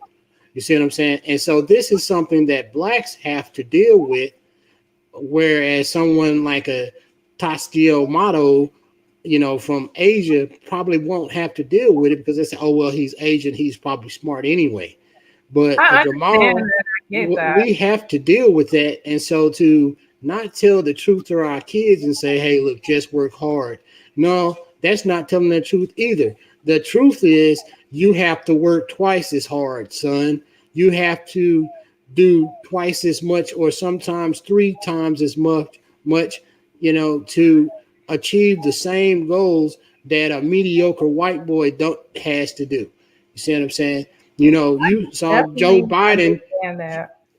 Trump exposed Joe Biden in a debate and said you was an average student. You was you lied about a lot of stuff.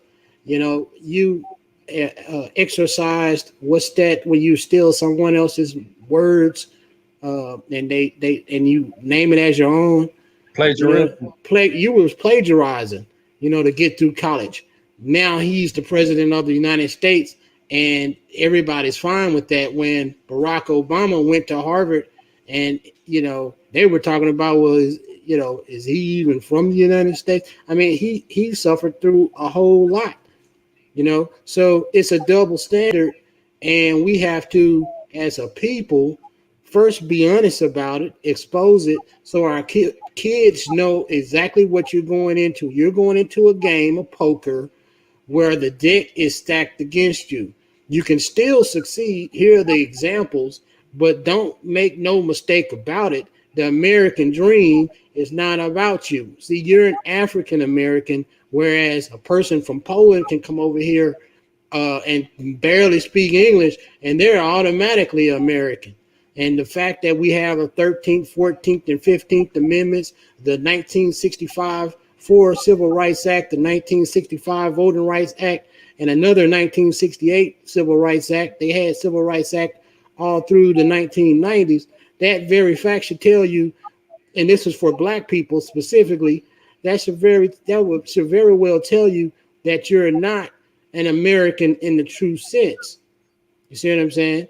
So we can't. Truth is very important. I understand that, and I feel like we all are aware of the truth of white supremacy and oppression. But my thing is, okay, where are we going to go from there? What are we going to do ourselves to build? Because keep telling the same story over and over. Oh, I'm oppressed. I'm oppressed. I'm oppressed. Nobody said anything about being oppressed. And we're on YouTube where people can see this into the future, 20, 30, 40 years into the future. Okay. If we're in some back room, or some bar or something talking amongst ourselves, We could drop the white this and the white that, but we shouldn't be thinking that we're talking for ourselves in our own little small echo chamber. Other people are going to see this eventually. One day they're going to come across it, and based on what we say, it might change a life. They might start their life or go on through life listening to what, based on what we say here. So we can't ignore the fact and pretend like we're living in a utopia for Black people when it's not the case. Yeah, they feel it. And, I agree with that. I don't think we're living in a utopia for Black people. But I feel like I don't know. I just feel like I hear the same, like, where are the solutions? What are we gonna do? If they're not gonna do anything or give us something, what are we gonna do? I mean, when you brought up we need therapy, and one of the things the therapist is gonna do is gonna ask you about your past. And that's what we got to talk about, this past too, how we got here. Kids, you get a kid who's never experienced slavery and he looks and the misinformation on the media, he just gonna think we all stupid, we inherently evil. If you look at what's going on in the Black community, you have to tell them step by step how they got here and why we're in this condition. We have to put accountability. Why don't Chaos put up that video and so she could see the importance of telling the truth? No, I've seen that video. Okay, well, I mean, you think that those kids are the only ones? I mean, they still do these studies. That it wasn't important. I agree. They still do these studies. Part of it to teach you and for you to do your own research as well and learn the truth. I went through that whole phase in college. You see what I'm saying? I said put the video up, and she said, "Oh, I already seen it." The thing is no, I'm just saying, like, because you're saying as if I don't know the video, and I do. That's all. Well, okay. Well, I mean, I want the context in the YouTube, in the YouTube sphere. You know what I mean? Right. So people that come across this video, and instead of them saying, "Oh, well, he's an oppressor," he's fixated on oppression. And trust me, I've owned 6 businesses and I sold them. I've made plenty of money. I've hired white people. I've hired Hispanics. I've hired, Black people, Asians, you name it. I've given people employment. So I have accomplished what I set out to do from the time I was 5 years old. I wrote a letter to my mom. My mom asked me I think it was my teacher asked me what I wanted to be. I said I wanted to be a business owner. You guys see my screen? So, also, I feel like you should be out there teaching that to other young Black people. How do you know that I'm not? I don't know. You should. I mean, Can you guys see my screen? No. Yes. I see everything. We're trying to. I was gonna play the video real quick. Oh no! Go ahead and play it. I got up here. I'll play it. Let me see. Now,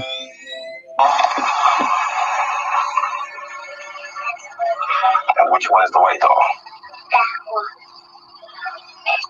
Which doll is the pretty doll? Which doll is the nice doll?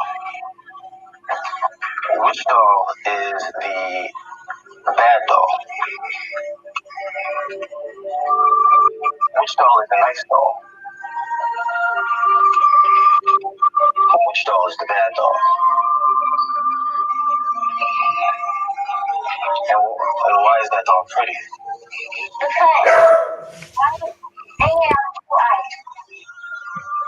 Which doll is the ugly doll?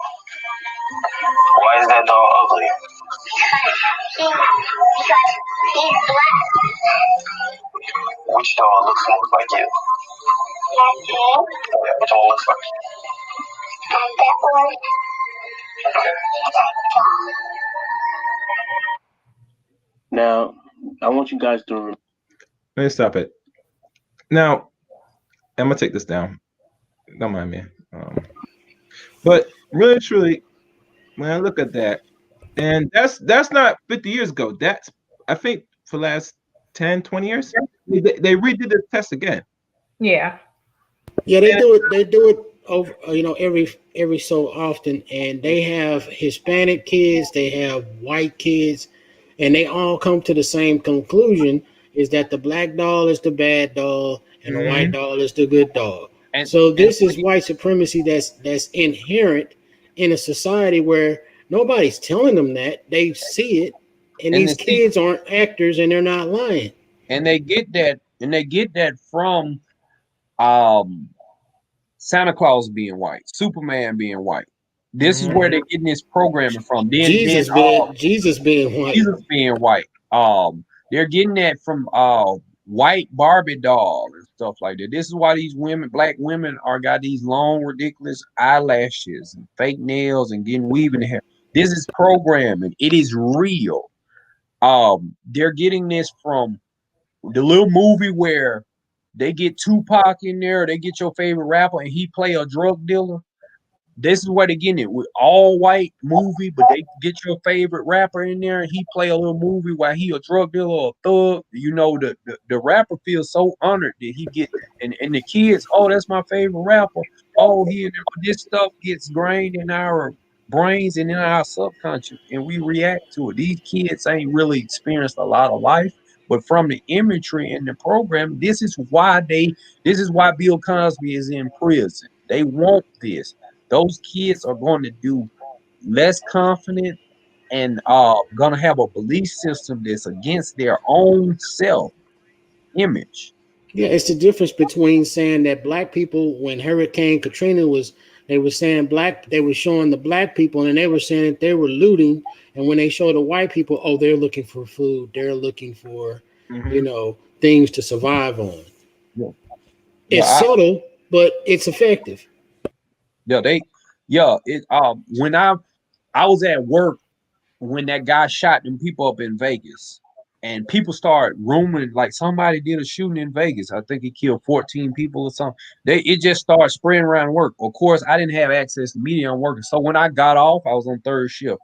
I got off, I went in the morning, I went to get a newspaper, and boom, blackface on there, and it's a cop killer, and it's a black man's face. Now in the corner, they say Vegas shooter killed 14, no picture, because a white man done that. Now the number one story was black man kills a cop. And that's what I saw. I didn't even buy the paper, but in the situation, they don't care. They know what they're doing. This black man did not. I'm thinking the black man got pulled over and he blew the cop away. That's not what happened. The cop was off duty, was not in uniform, was having sex with his wife. He caught him in there having sex with his wife and he killed the guy. So he killed the civilian, really, who just happened to work as a cop, who was screwing his wife. But that's not how they spent it. This is real. We can't just shut up about it. We have to explain this so our people can be like, wow, I see what I'm up against. Now let me see how I'm going to move. I'm going to move different. Once you become conscious to the games they playing and you can see the effects, that's why we had to show that video. When we can see the effects, then we can come up with the game of action. But the game of action, if you believe black people are inherently evil and ugly, there's no plan of action for you. It's don't associate with niggas and go marry a white person and genocide yourself through that. That's the solution when you don't go back into your history and talk about it. So we have to bring this stuff up, show people give them the evidence, give them the receipts. And then we got some new people on the panel. Y'all let me do this. What's good, Amiri? What's up, man? Only Great Liberator. How you doing? I'm doing all right. What we talking about? Well, we were talking about well, it's actually supposed to be a short debate, but the man hasn't showed up. Before you speak, Mary, let me open who this is. James Dada, who's this? Oh, what's going on, buddy? How you doing? Hanging in there. What's the subject matter? Wait. Is that you, Alquan? Who? Alquan. Who? Alquan. No. Well, I mean, we started out with black intelligence in the black community, but we going over a range of things. I think Raven gave the last question was her thing was, what are we gonna do about it? As far as just waiting for legislation and asking for the powers to help out in fighting to, without voting, things like that, fighting And we were saying that's necessary, but she was saying, what's our moves to build and to change things as we can do it? How can we come together as black and white, black males and females come together and better ourselves now without the help of these things? Right. Never change. So Well, ahead. I'll tell you one thing: we need to dismiss the vote. We got to get that out of our systems because the vote is irrelevant and it doesn't count anyway. Stop. That's hold on. I mean, Hold on. Alquan. Okay. That is a recognized voice. Stop playing Alquan. That's you. You come on, you know each other. Alquan, man, don't be deceptive, man. Now, some people they see the name, they're like, "Oh, let me get him out of here." Alquan, I could have booed you for that bullshit we just did, but for today, because I'm in a friendly mood and this is the mark of the end of this year, I'm allow you to conversate, enjoy this, and interact with this conversation. All right. Thank you. So before you start, I have Murray up here, so let him. Is he always disruptive? No. They just don't like my views and opinion when you cut too deep. You know what I mean? Let's focus. Yeah, Mary. So this is dealing with black intelligence on the black community in regards, is it environment, is it genetic, corrupt, and Damien were having this conversation in the back chat on another channel, and I tried to carry over here because it was getting very good. I think with Damien, I want to hear more on his side because he's more long-winded, but he has some things to say, but he doesn't show up. So what was he saying? He was saying that it's the two opposing views were that one, it's environmental, and the other is that it's genetic. Well, from what I can remember, and you could probably correct me, that he feels that in regards to us, that it is a combination of many elements, particularly 5 different stages of what deals with intelligence. I forgot what they are. I can't recite them right now because I didn't jot them down because it was in the back check. That usually means they don't know if they had too many excuses.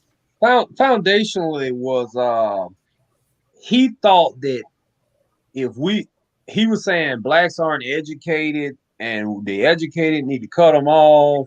And I was saying we don't have an educational problem, we have a moral problem. And we were starting to get into that. And then that turned into, what's intelligent, how is intelligence measured? And I was saying, like, I think that brother got a degree and came here and it changed his life, but that's not the path for everybody. You can't just cut off people who don't want to go get a master's and a PhD. There's some people who were great people and did a lot for our people, but they didn't even finish the 2nd grade, So, right, there's a role for most people. Well, the way I view that is, secondary education is a great thing. It's definitely a tool of upward social mobility. But the other part of it too is there's nothing wrong with being autodidactic. In the moment, a black person demonstrates that they're autodidactic, where we have this disposition where we want to look at it as being invalid. But my response to that is, well, who taught the people who created the universities and these different disciplines of academics? Who taught them? You see, so even the people who established the universities that hand out these PhDs and degrees, they themselves were autodidactic. So there's nothing wrong with being autodidactic.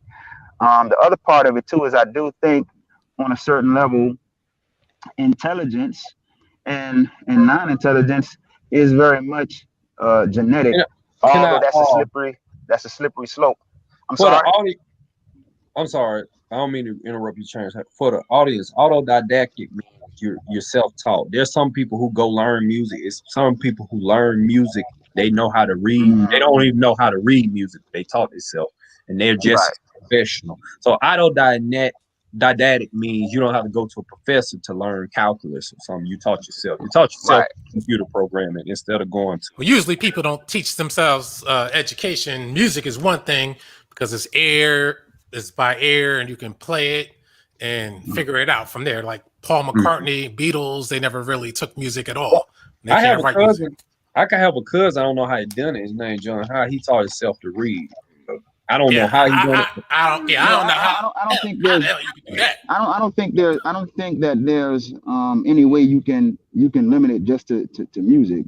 The point is that the people who created the universities and created the disciplines of academics, who taught them? They taught themselves. That's easy. They learned this. The Moors taught them. themselves.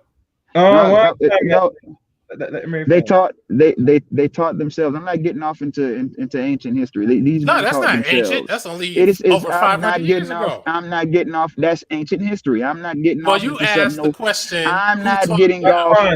I'm not getting off. I mean, into bro, I'm not getting it's off. actually modern history. I'm not It's getting off. modern history. You being It's not disruptive. ancient. I'm not getting off into ancient history. These men taught them fucking selves. Okay. Well, see, that's not true. That's just not true. It is true. The guy who created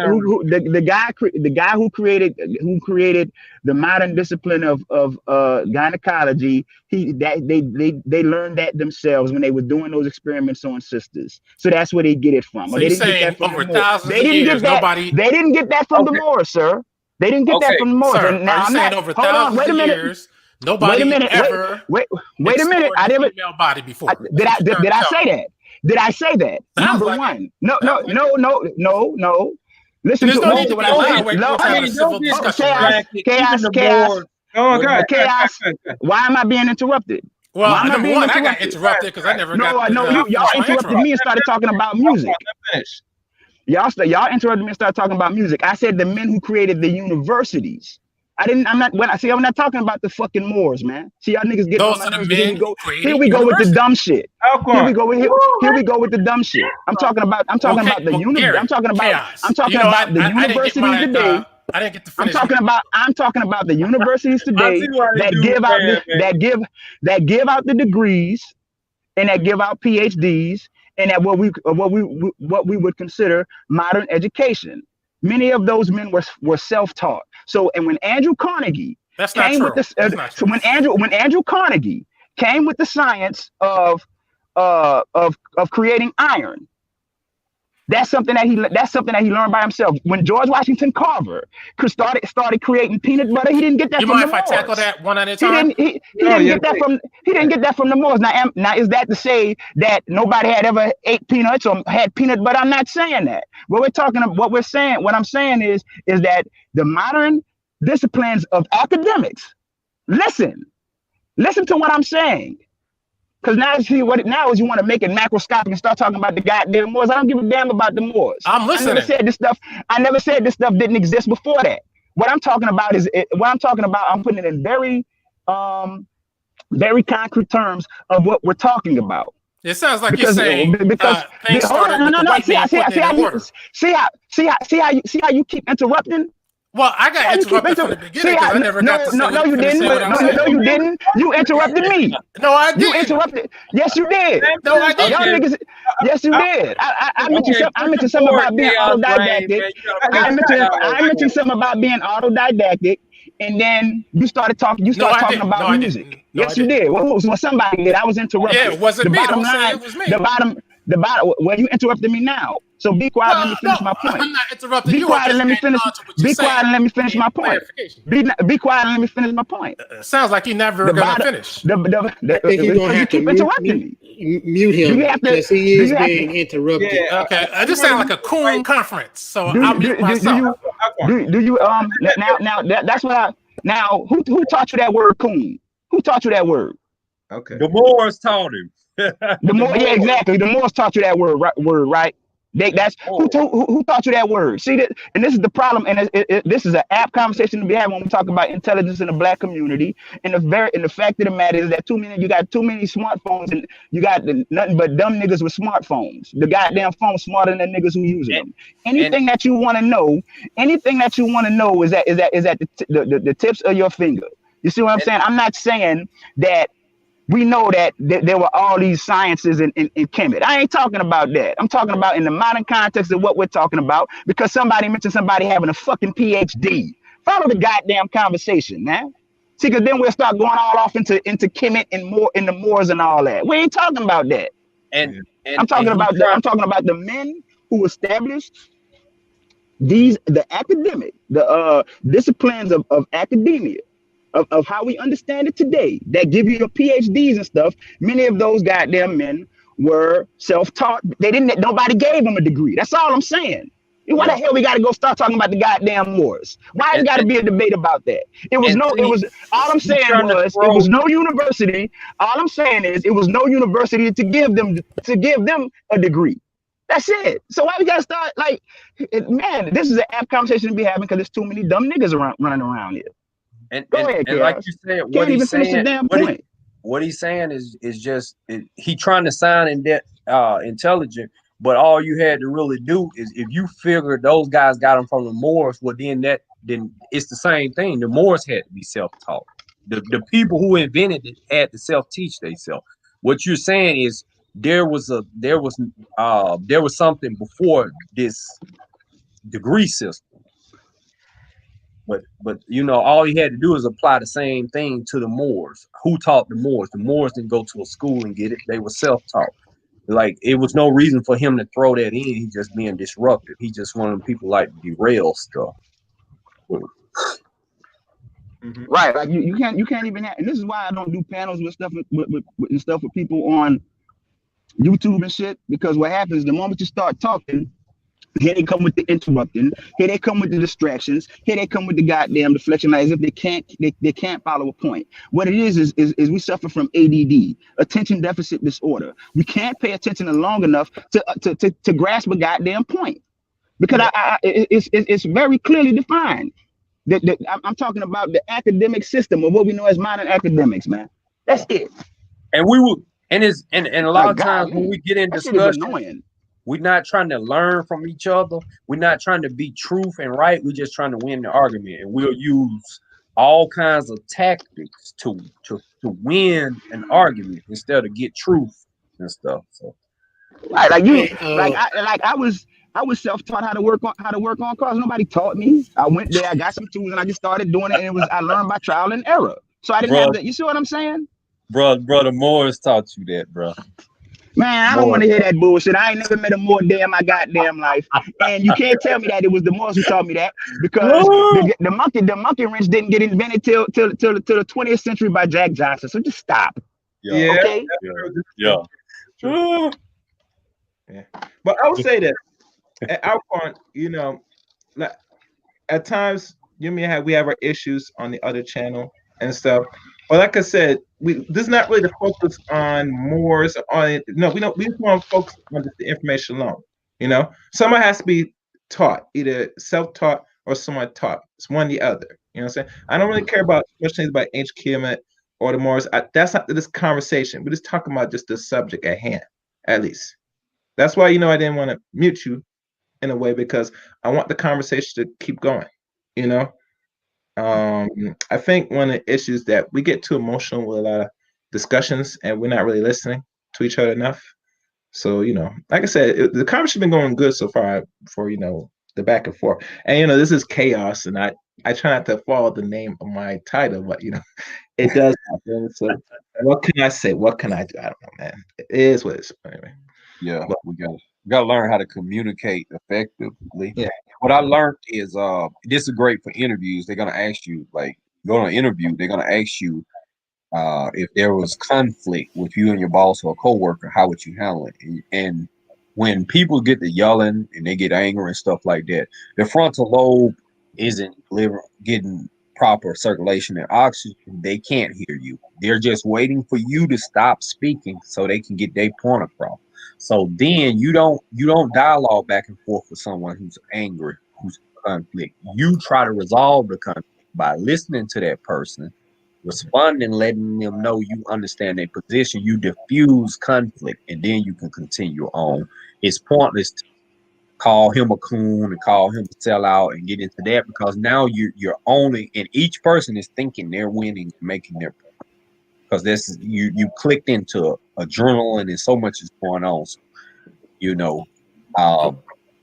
we gotta learn how to effectively communicate, where I'm actively listening and I'm actively, genuinely trying to learn your perspective. And then when you're finished, That's why we shouldn't be long-winded and impolite.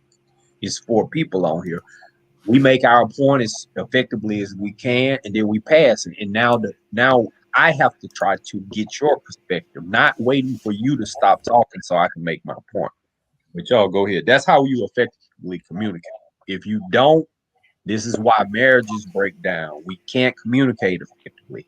You can't get the other person's perspective. That person is right and I'm right, and we're arguing and we blow up on each other, and then you never get the other person's perspective, and you never learn, you never grow. Yeah, and that's the issue that we face as a people. That how can we have control? Actually, criticism. Constructive. Conversations. Yeah, that's one thing that I think we should move forward, moving in the next year. With any dialogues as best as possible. I don't mind the back and forth, but it has to be, control and respectful at least. And like I said, Alquan knows I'm married from previous shows that I had him on the other channel. You get me? So he knows this is, a man has to get his thing out. And he, like I said, Amir uses very good broad words that sometimes people not capitalized, like how you figure out what he said. That's what I'm talking about. So I want people just to follow, the breadcrumb a little bit. He's gonna take you somewhere with this, So, like I said, I mean, there is no saying that people can't voice their opinion, but can we at least keep it controlling? I see in the chat room, I'm still arguing the point, and that's fine, Alquan. If you feel that's the way it is, that is. But like I said, we have to be at least have. Hold on, let me open. Wait, before I open you, wait a minute. Open Mary first. Go ahead, Mary. Before I open. Yeah, what's it? Wait. Before you say something, Alquan, I'm gonna let you back up. Now, can we have this cultural conversation without all the back and forth, Alquan? Can we, please? You heard what I said, Alquan? Oh, can you hear me? Yes. Can we have this conversation? Now, everybody's gonna talk. I mean, we don't want to. Yeah, we can hear you. And forth. Oh, Yeah. well, again, I wasn't the one doing the screaming and yelling and arguing. That wasn't me.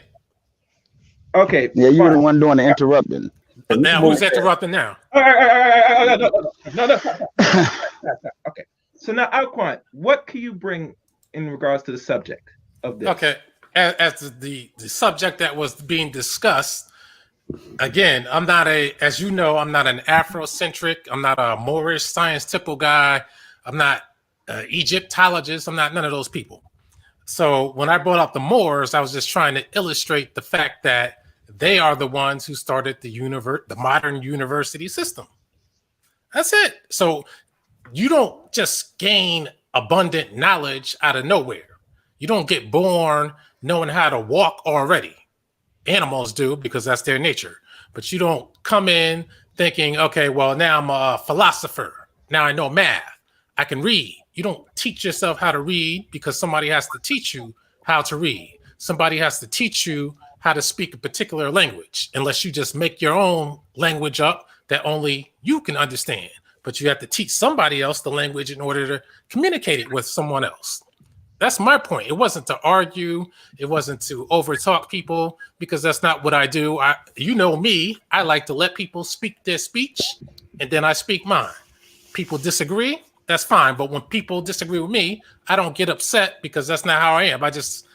I don't want to say debate, but I just prove my case. That's all I do. Yeah, I think there was a confusion with the nuances. I think you were just pointing out the nuances of self-taught and self-learned, and I understand that. All right, now when I brought up Paul McCartney, it's because in interviews he always said, as great of the music that he created throughout his life, he said he even made classical music. And he did the James Bond theme song, which was music-based. But he said he does not know how to read or write music. Now, he was self-taught. But that's easier to do when you have an instrument in your hand and you can hear the sounds and compare it to whatever sounds other people made with music. So that's easy to do. But learning how to read on your own, that's a different situation. Okay. So we learn through our ability to perceive our 5 senses. So I mean, I won't attempt to discredit that, but it goes back to what the other brother was saying, that if you go back, even if you want to go back to the origin of whatever you want to call it, who taught them? Where did the information come from? It came from observation. So through observing, you teach yourself, trial and error. Like, this is why scientists do experiments and then they document their findings. There's a reason why they call it findings.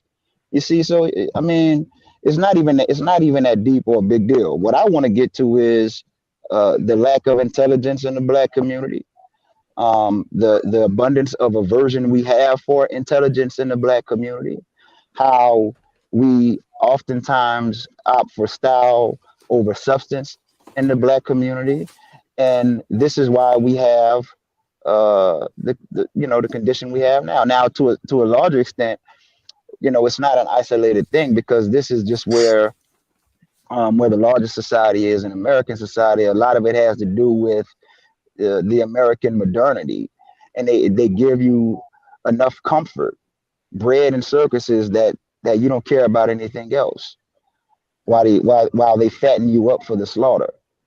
You see, we don't even fully understand power dynamics or sociology. You see, and so from my standpoint, and from, I know, Chaos's standpoint, these are things that we should be much more attuned to, because through those things we can find the liberation that we seek. But too many of us are just comfortable, and so I think this is where the lack of intelligence comes from, and the aversion for intelligence comes from. Black society has been taken over by Black rednecks. Interesting. Any response? Naya, you there? Yeah, if any response to what has been said? Rhea, sorry, Rhea. My fault. You talking about Raven? Yeah, Rhea, the woman on top. Rhea, are you there? Hello. Oh yeah, I'm here. I've just been listening. Any response to what has been said? Any pushback? No.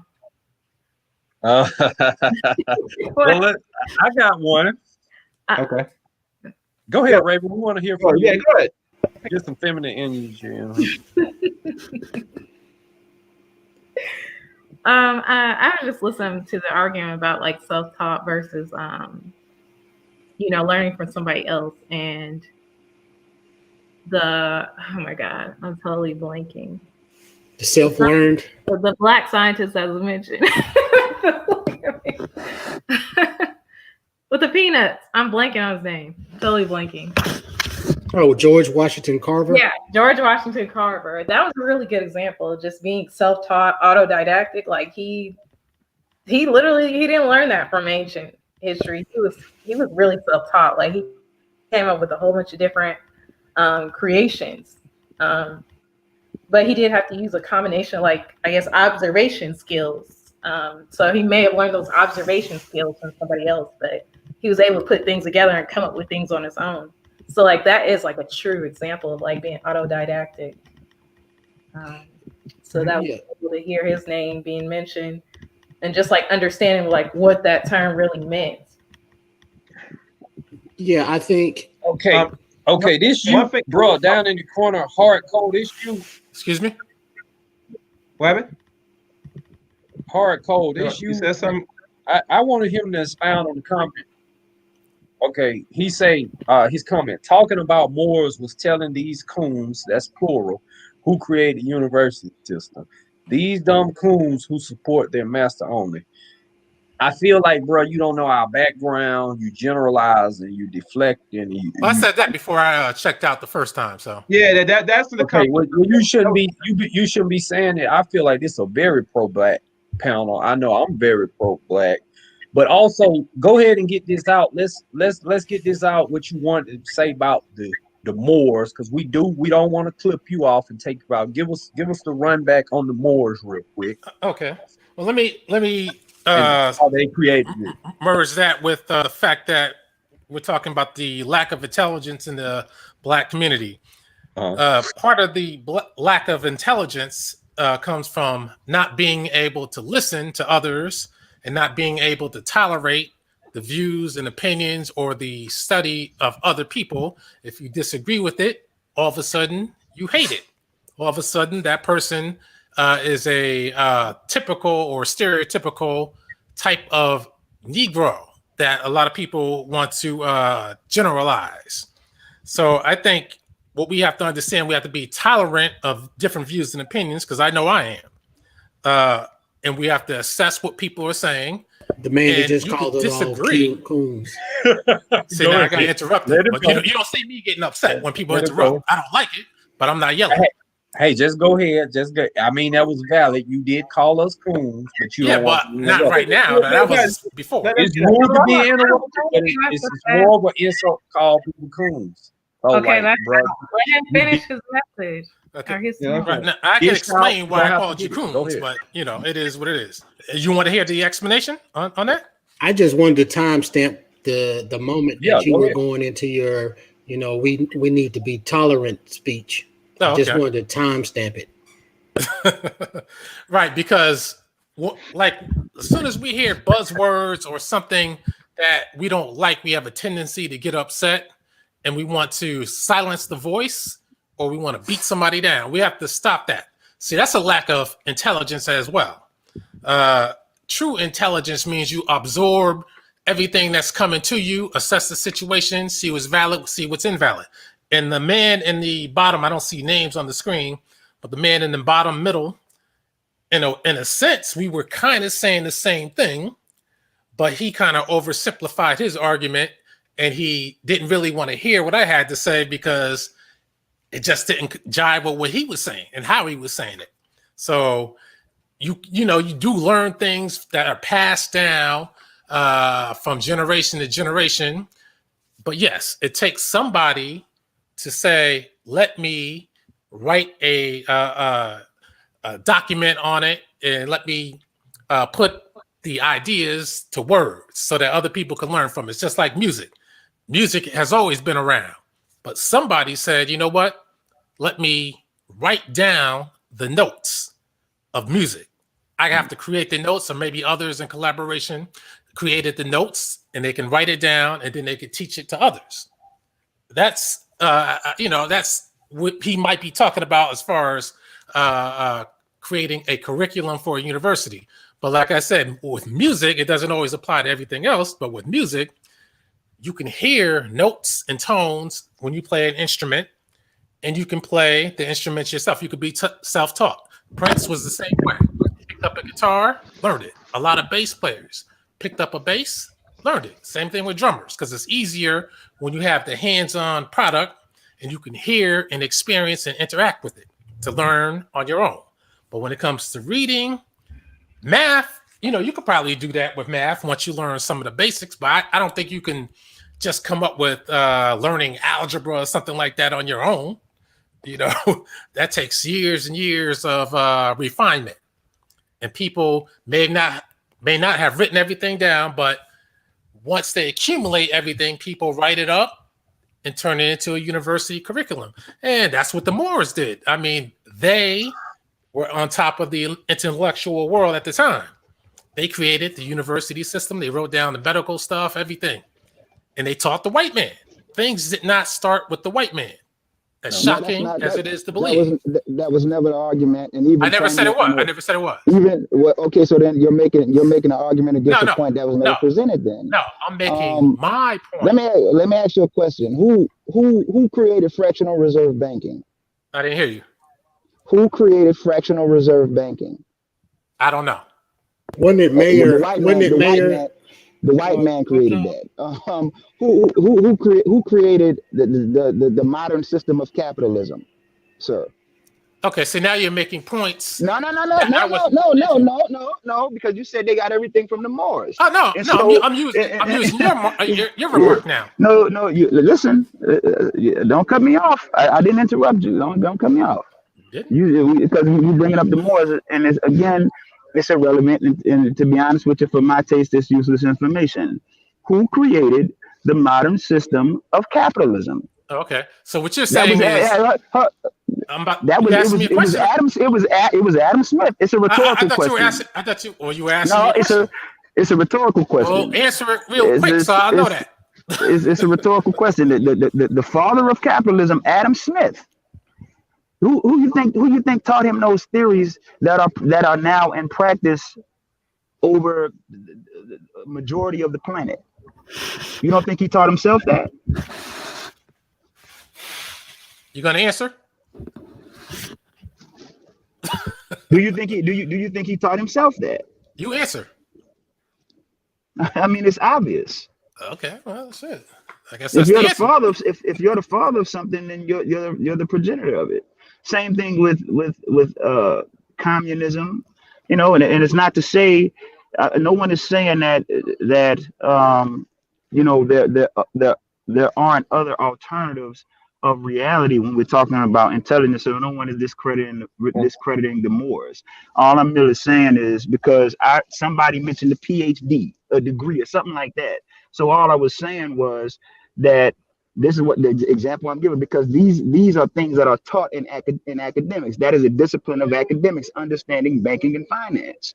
And so the person who came up with the system, the idea to engage in fractional reserve banking, nobody taught him. He taught that to himself. Okay, that's so all I'm saying. Oh, okay. So you're saying that was one person and not a group of people who collaborated.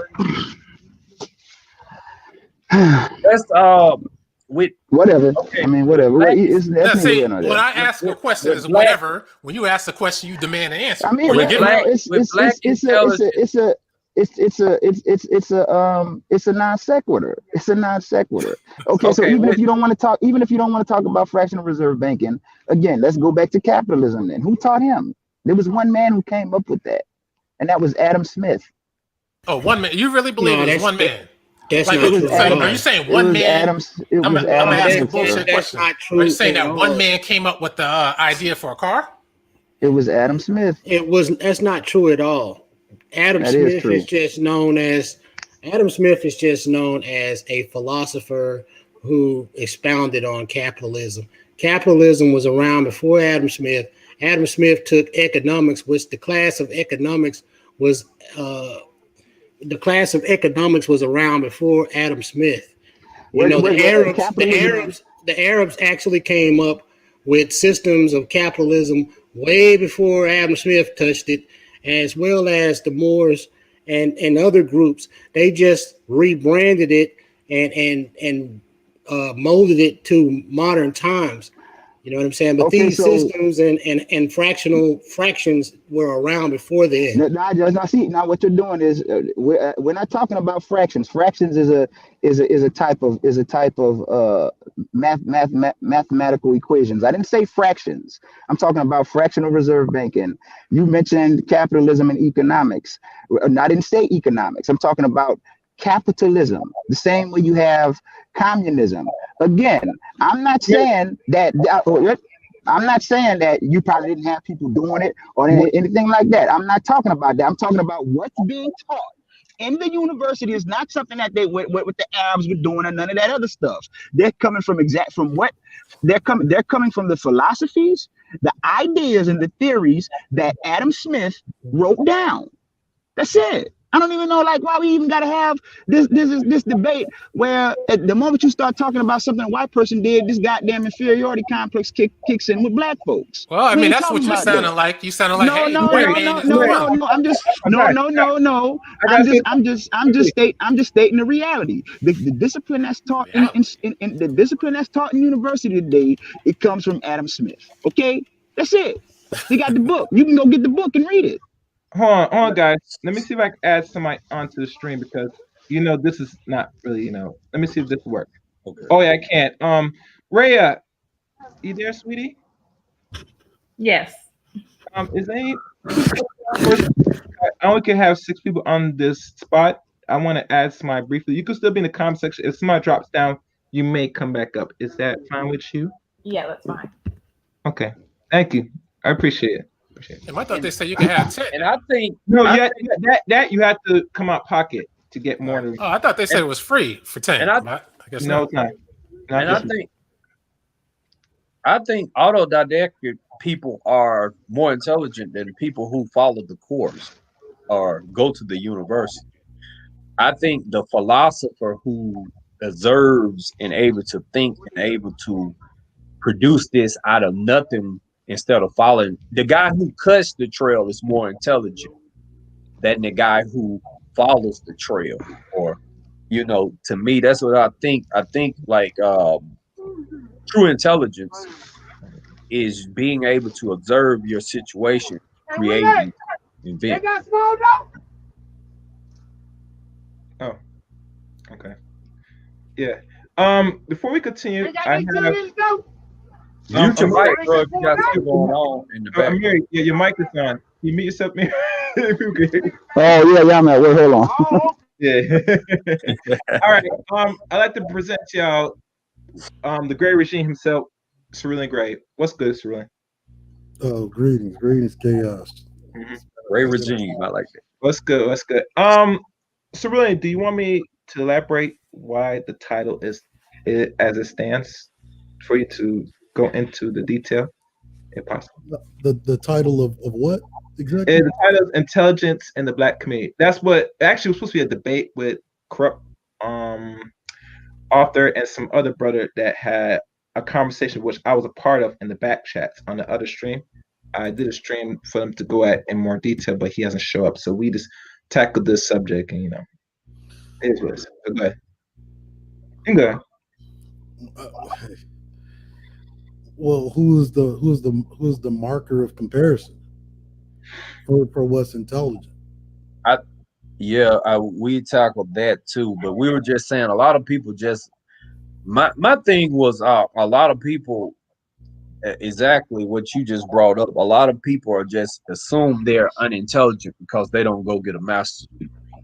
They don't go be successful, I guess, get their mortgage and marry and get kids. I don't see myself more intelligent than Master.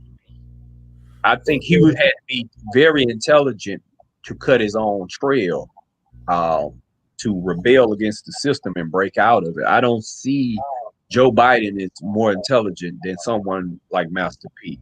Joe Biden may you have on the 3-piece suits. He may not have gold teeth. He may use proper English and stuff. But like Donald Trump said, he was an average student.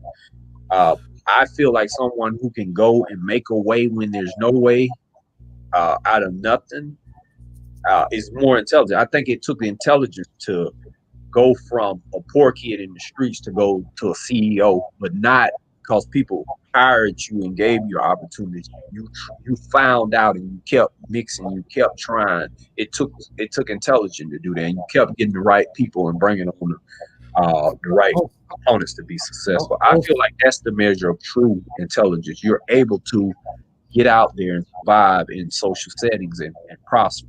Go ahead. I would say they're both, a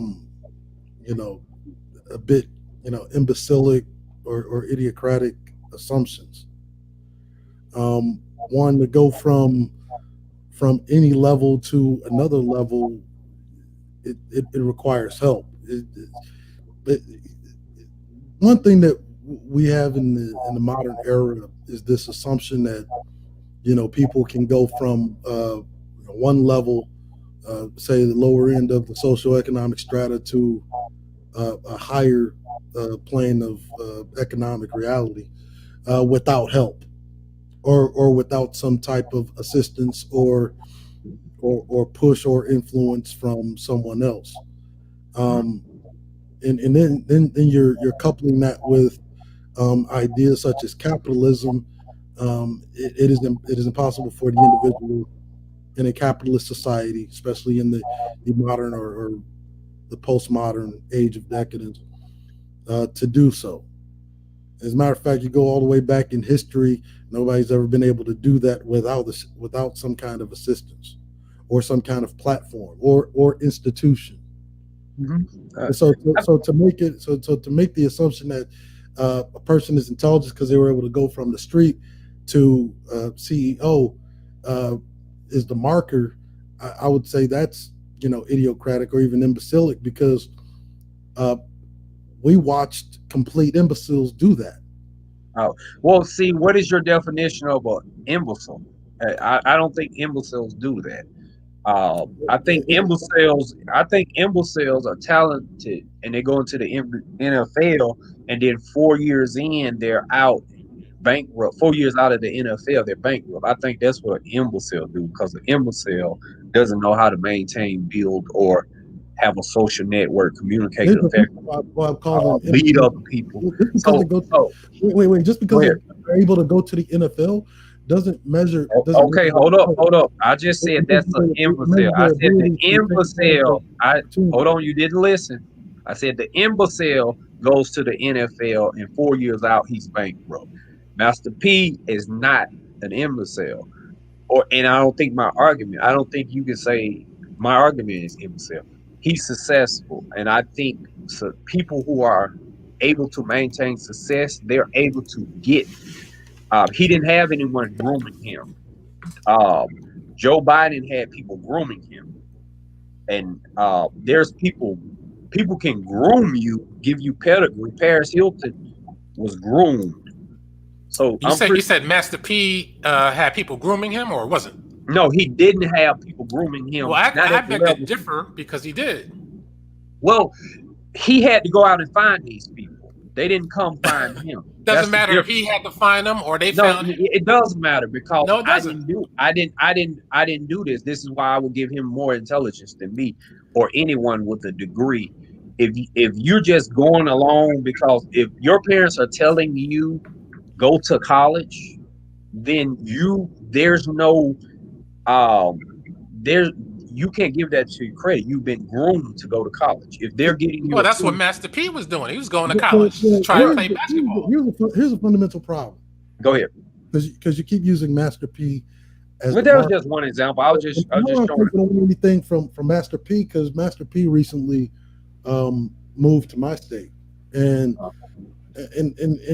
reason why I'm saying is like it's impossible for you. It goes back to what I was saying before.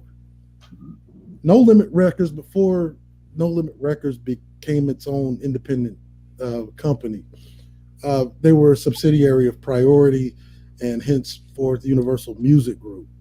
Those are institutions, and those are institutions that right now monopolize the whole of what you consider, black cultivated music. And so, again, that's why I said to make the assumption that a person could do it, on their own, is idiosyncratic. It's well, but he started selling out his trunk, and then he had the intelligence to observe and go out and say, hey, I need to be in California. This is the music scene. He moved there. Here's the reality. What happened was during the time when Master P, just like a lot of what's considered now mainstream rap labels did, was they proliferated black culture through music, and it created what we now know as hip hop. Okay, and in order to like funnel or even bottleneck the proliferation of that culture, already existing multimedia conglomerates literally conscripted all of these would-be icons to lead these labels, and gave them these deals. I understand that. I know no man's an island. I don't mean to cut y'all. Let me finish this. But he moved to the West Coast, selling out his trunk, failed. So you're talking about his origin story. I'm talking about what really happens in business. Like, well, yeah, we can talk about this, but you're telling me his origin story. I'm telling you most people are just tax cows. They sitting up because they've been told to go to college or they graduate, and they work, and they being milked. And grown men that got to be to work at 9 a.m. or 5 a.m. or 6 a.m. I mean, I did let you talk without interruptions. Okay, go ahead. I mean, well, you didn't let me finish the point. You did actually interrupt me. If you want to go back, you did actually interrupt me. But I won't be long-winded. I was trying to make a point. But he went to L.A. selling out his trunk. Was able to continue. It takes intelligence to do that during failure. That doesn't take intelligence. That's different. Well, resilience, but and determination. Like you're talking about. He learned the game. He offered $1 million. $1 million contract, $1 million contract by Jimmy Iovine. The man had $500 in his pocket. And he didn't know. Well, that's how the story goes. But the truth is, and let me tell you something else. There's another background story that people don't want to talk about. Drug dealing. That's the real deal. I mean, that's just an image. That man was drug dealing. No. That ain't no image. Look, that's how most of these labels he was started. A nickel and dime hustler catching cars, bro. He bought all that jewelry off his This is the problem with having too many intelligent people in the room at once. That's right. But that's what I'm telling you. Like that's just an image he used to sell his things. That was the whole drug dealer hustle. If you watch that special, he said he was selling drugs. Yeah, he was selling drugs, but it's levels to drug dealers. But he left out a lot of stuff. He and his brothers controlled those projects. Hold on, can we pause for a second, real quick? Because somebody's always got to bring up like the drug selling, yada yada.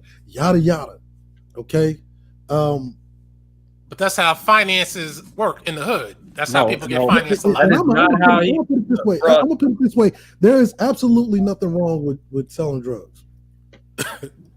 The only thing that people find wrong with is the fact that it's illegal by federal law. Yeah. Well, I never said there was anything wrong. I'm just saying that's how the money came into being. And when he went to the Bay Area, he was doing the same thing. Bro, the dude was sleeping in a building that he purchased from an insurance check. Bro, I'm not trying to brag, glorify. I know drug dealers. I know nickel and dime hustlers. Nickel and dime hustlers get a little money, they get some joints, they get a chain. You got real hustlers who got a house, they got safe and stuff like. He wasn't on that level. Dude had a raggedy busted car. He was living in a building. So you were there every step of the way with Master P. That's what you're telling us. Drug dealers do. I'm not saying he didn't go and make $200 a week selling a little weed or a little cocaine or $800 a week, whatever. That ain't how he finances his empire. He finances his empire through credit. I don't think it really even matters. But for someone to be able to make money using drugs to buy the things that they desire, I don't really think that there's a big problem with that. Okay, well, that's your opinion. But I'm just letting you know the man started. The man, if he was hustling like that, he would have told you I use drug money. He almost did in that special. The truth be told, bro. I'm gonna tell you what he said. Hold on, 1 second. Hold on. When it comes to business and images, you got to promote the typical rags to riches, perseverance story, because that sounds better than I used to sell drugs, got the money up, and then invested into this business. No. They do it all the time. He's already been exposed. No, I'm not just talking about Master P. I'm talking about anybody. But this is the thing. I know drug dealers and I know nickel and dime hustlers. Who can't move out of their girlfriend's apartment. Those are drug peddlers. He didn't have money. He's a drug peddler. That's what. No. He and his brothers were running things. No, they was not. Yeah, come on. You don't know what's going on, bro. Look. I'm gonna give you the thing. I won't spend too much time on Master P, but Master P got an insurance check when his dad died, $10,000. He bought an abandoned building he had to fix up. He had his son in that abandoned building. They were bathing in it, living in it. This is not what drug dealers who run in the projects do. Okay, this is our just one part of the story. Now, when he got started, he got investors, he got credit. Do you remember the part when they said they went to the Bay and they had a shootout?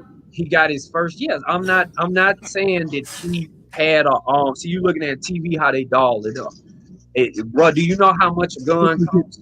I think we're Only getting $200, $300. We're getting too hung up It don't on. say you're not a drug lord because you went and got a gun out your trunk. A little off topic. I think we're getting too hung up on Masterpiece origin story rather than the topic. I mean, y'all the ones want to Well, go I into think he's that. trying to make the point Y'all the ones want to go into that he that. was I'm just talking intelligent about. because he persevered. But see, that's and the football I'm- player I'm talking was about an imbecile intelligence because where he lost his you- money that he made. He had to wake up and Now, the realize. football man, player who lost his money, that doesn't make him unintelligent. It just makes him unintelligent to finances. That's it. But he was intelligent when it came to playing football. Then I'll put things this way. If that He was the wasn't case, intelligent, he was just intelligent. If we're gonna put it that way, then I'm gonna have to say that there's no such thing as an intelligent black person in all society. That sounds like what some people are arguing. That's simple. No. I'm saying intelligence. If you're an intelligent person, it's 365. It's all encompassed. You go places and you figure it out. No, I think you're missing what I'm saying. Go ahead. What I'm saying, if you're going to use that as the measuring tool, then you have to say that there is no intelligent black people. Because no, some people don't. If you want to be a stay-home mother, no, what you're doing if you want to be a stay-home mother, you don't want to work. There's going to be an intelligent woman who has that desire, and there's going to be an unintelligent woman that has that desire. Can somebody else, other than someone who loves hearing themselves talk, speak? Oh yeah. What you're doing is you're materializing. I'm just saying, dude. If I want to be a single mother and this lady wants to be a single mother, one of them's intelligent and one of them's not. How you going to measure which single one woman who chose to? But what I'm saying is he was able to break out of the matrix. You know, in order to be intelligent, you have to absorb information. You can't do that when you just talk. He didn't break out of the matrix. Yeah, he didn't break out of the matrix. He didn't break out of the matrix. If he was able to break out of the matrix, he'd have been able to create an entirely separate parallel banking system that mirrors the Bretton Woods system that we go by now. Mm-hmm. No one man can do that. Breaking out of the matrix means no one's giving you orders. No one is feeding you. Now you're going. No one's giving you orders on what. Do you have to wake up tomorrow and report to work, or your life's gonna get? It's the matrix. It's the matrix. That's what I'm talking about. This is what I'm talking about. Is the matrix represented as the system of capitalism? I'm in the matrix. I didn't realize. I was 34. I realized, wow, I've been given a plan that wasn't my own, and I'm saying it's been individuals who are highly intelligent who recognize this as a child. Let me ask you guys something real quick. What currency do you use? United States currency. Nothing wrong with currency. Well, it's not the United States currency. Well, that would signify that you're still in the matrix. No, that does not. Okay. Yes, banking is a tool. Education is a tool.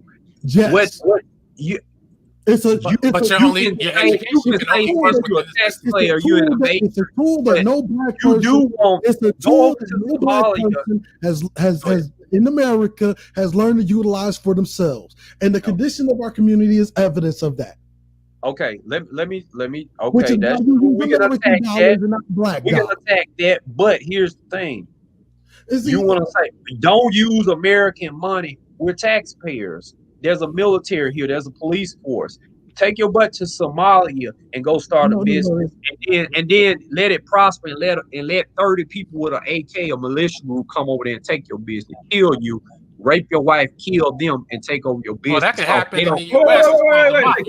No, that does not happen in the U.S. It's called the mafia. You're not going to take over. Don't take over Elm South Bank or Chevron. Don't take that. There's certain protections what you just said. That being in this. Let somebody come over. You said let somebody come over, rape your wife, take your business. That's already happening in America as we speak. Oh, okay. Give me an example why you had yes, that happened in slavery days. I understand that. What I'm thinking that he's trying to say. 2020, bro, if you get your LCC, you can sue. Okay, you can file a lawsuit. So if you're going to enjoy protection, that implies if you're going to enjoy.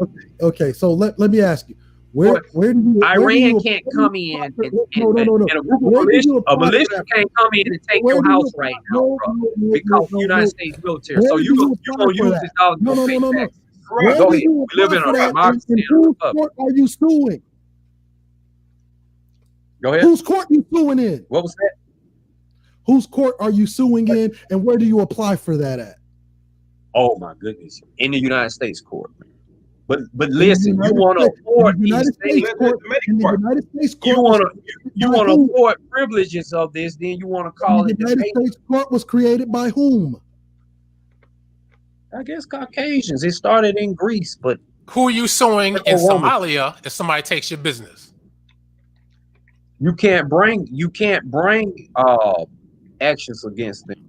That's what I'm saying. Like if you go down here, what's that boy Nature Boy? He went down there. You can't bring a suit against Nature Boy.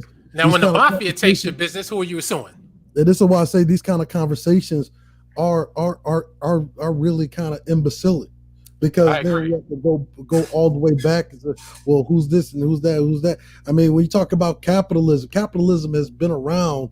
I mean, literally since the Renaissance period. I mean, if you want to talk about the real father of capitalism, his name was Cosimo. Bro, see, you just kicking out information make yourself sound intelligent.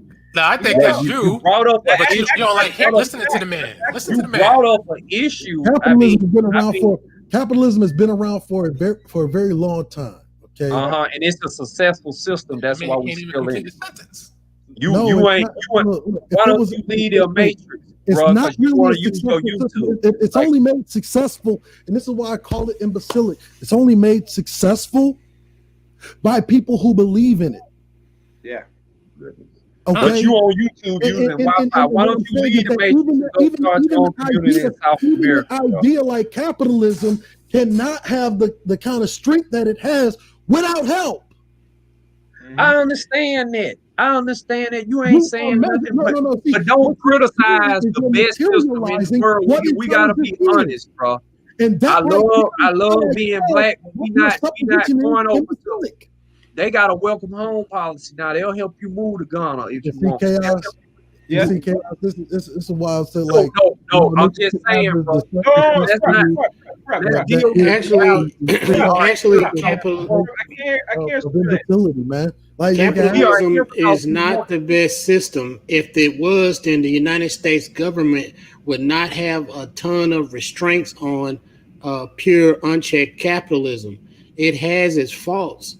And if capitalism was the best system and it really believed in free market, it wouldn't go around the world destabilizing successful socialist economies. Yeah, it does that.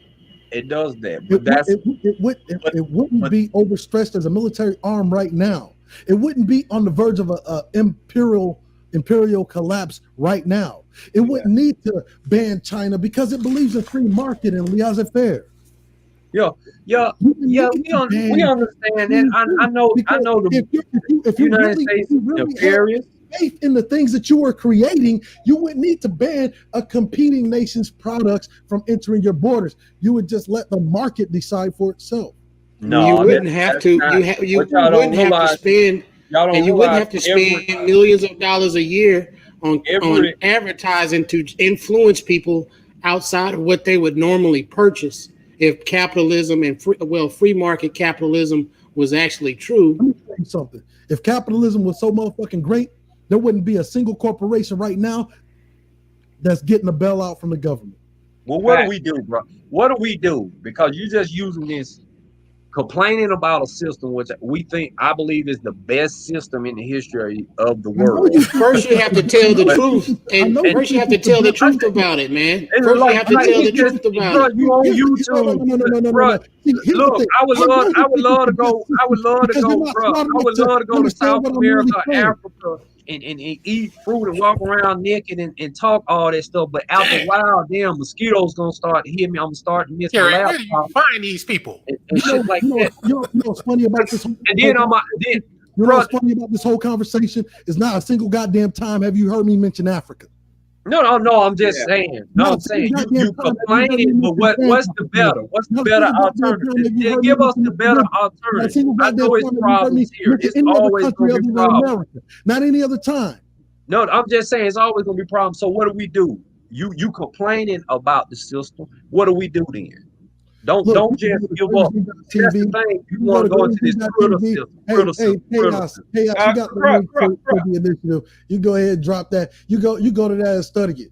Because okay, what I do, bro? I want to get out the matrix. Give it to me. Give it to me. I want to get out the matrix. Let me find it.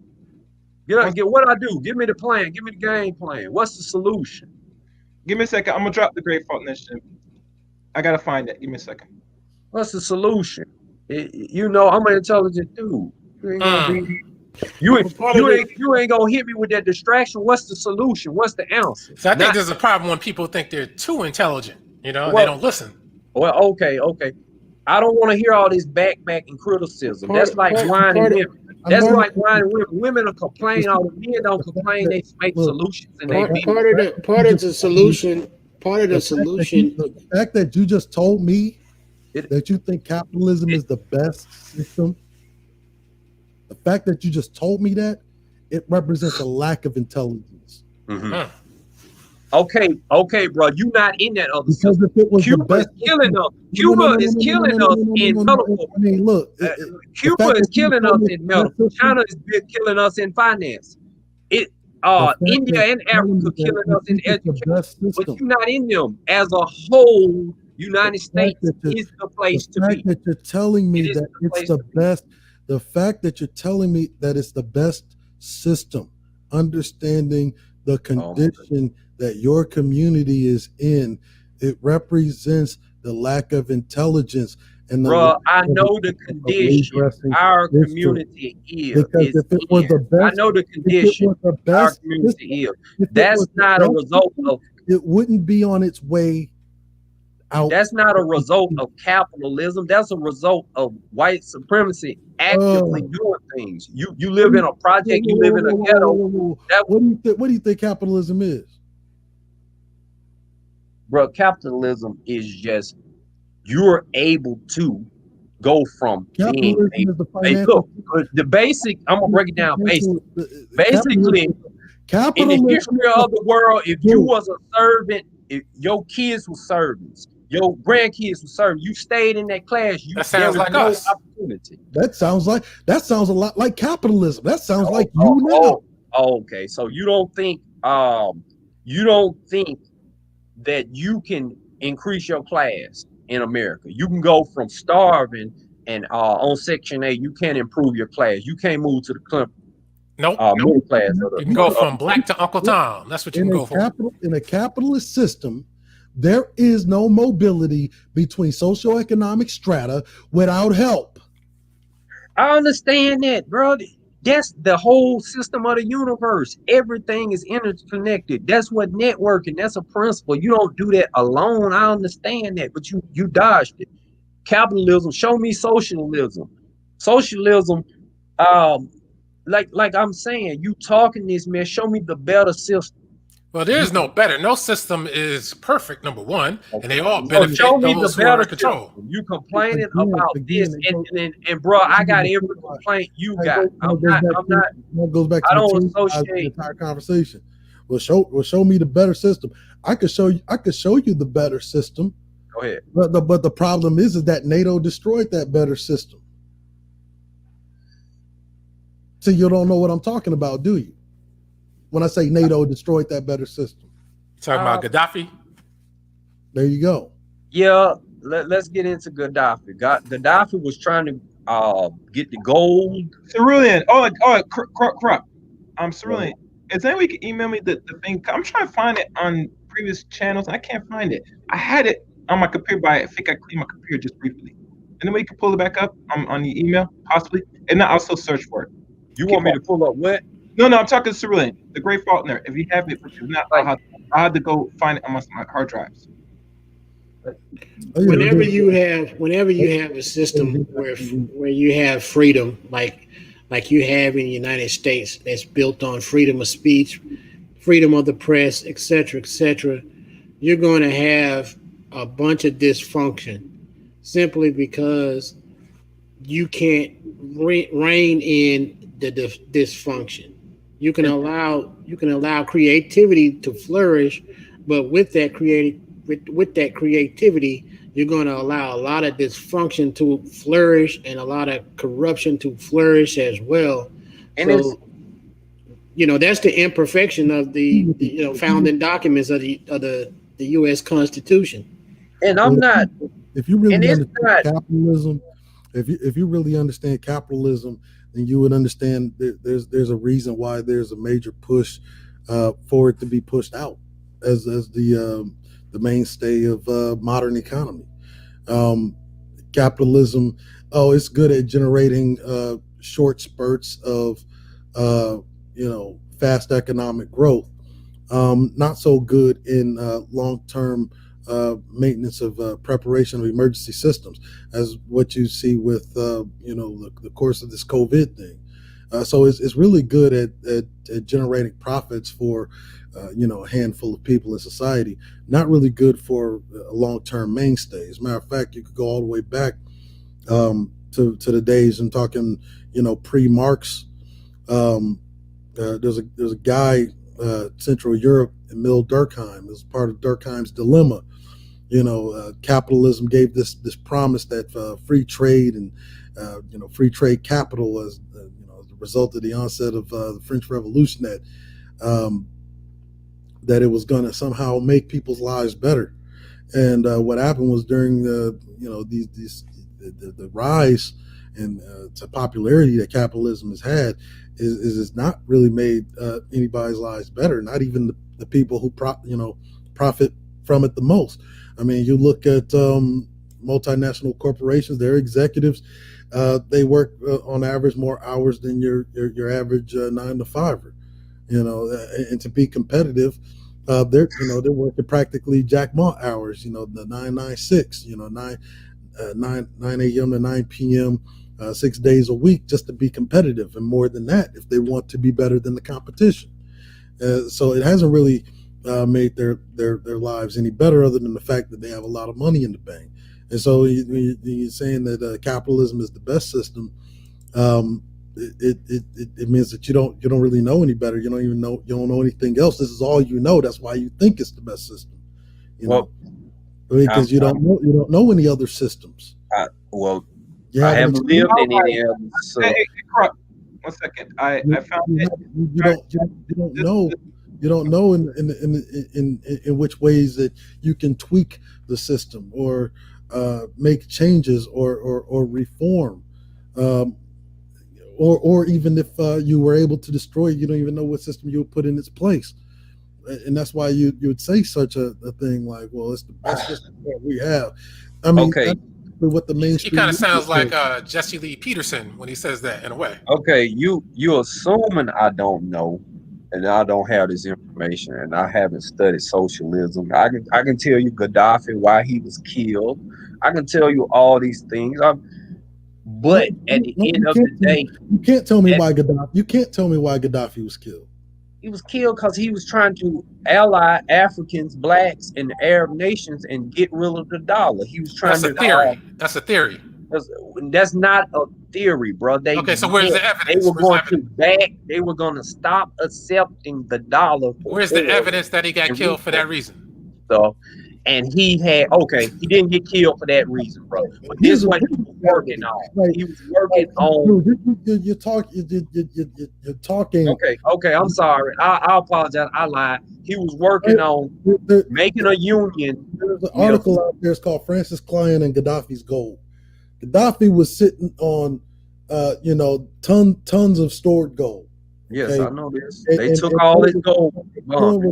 And what it was doing, especially in the North African region, was artificially inflating the cost of distribution.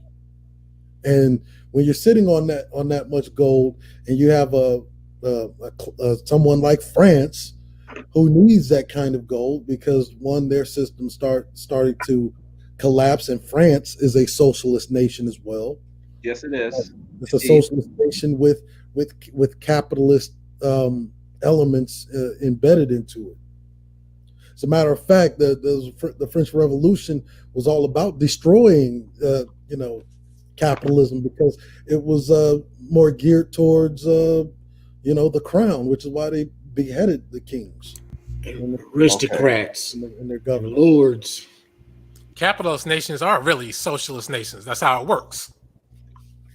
Yeah, and we all have elements. About it, that France, Socialism France and was other suffering, whatever France was suffering, was on the precipice of a massive economic collapse, and they needed a large influx of gold, of money.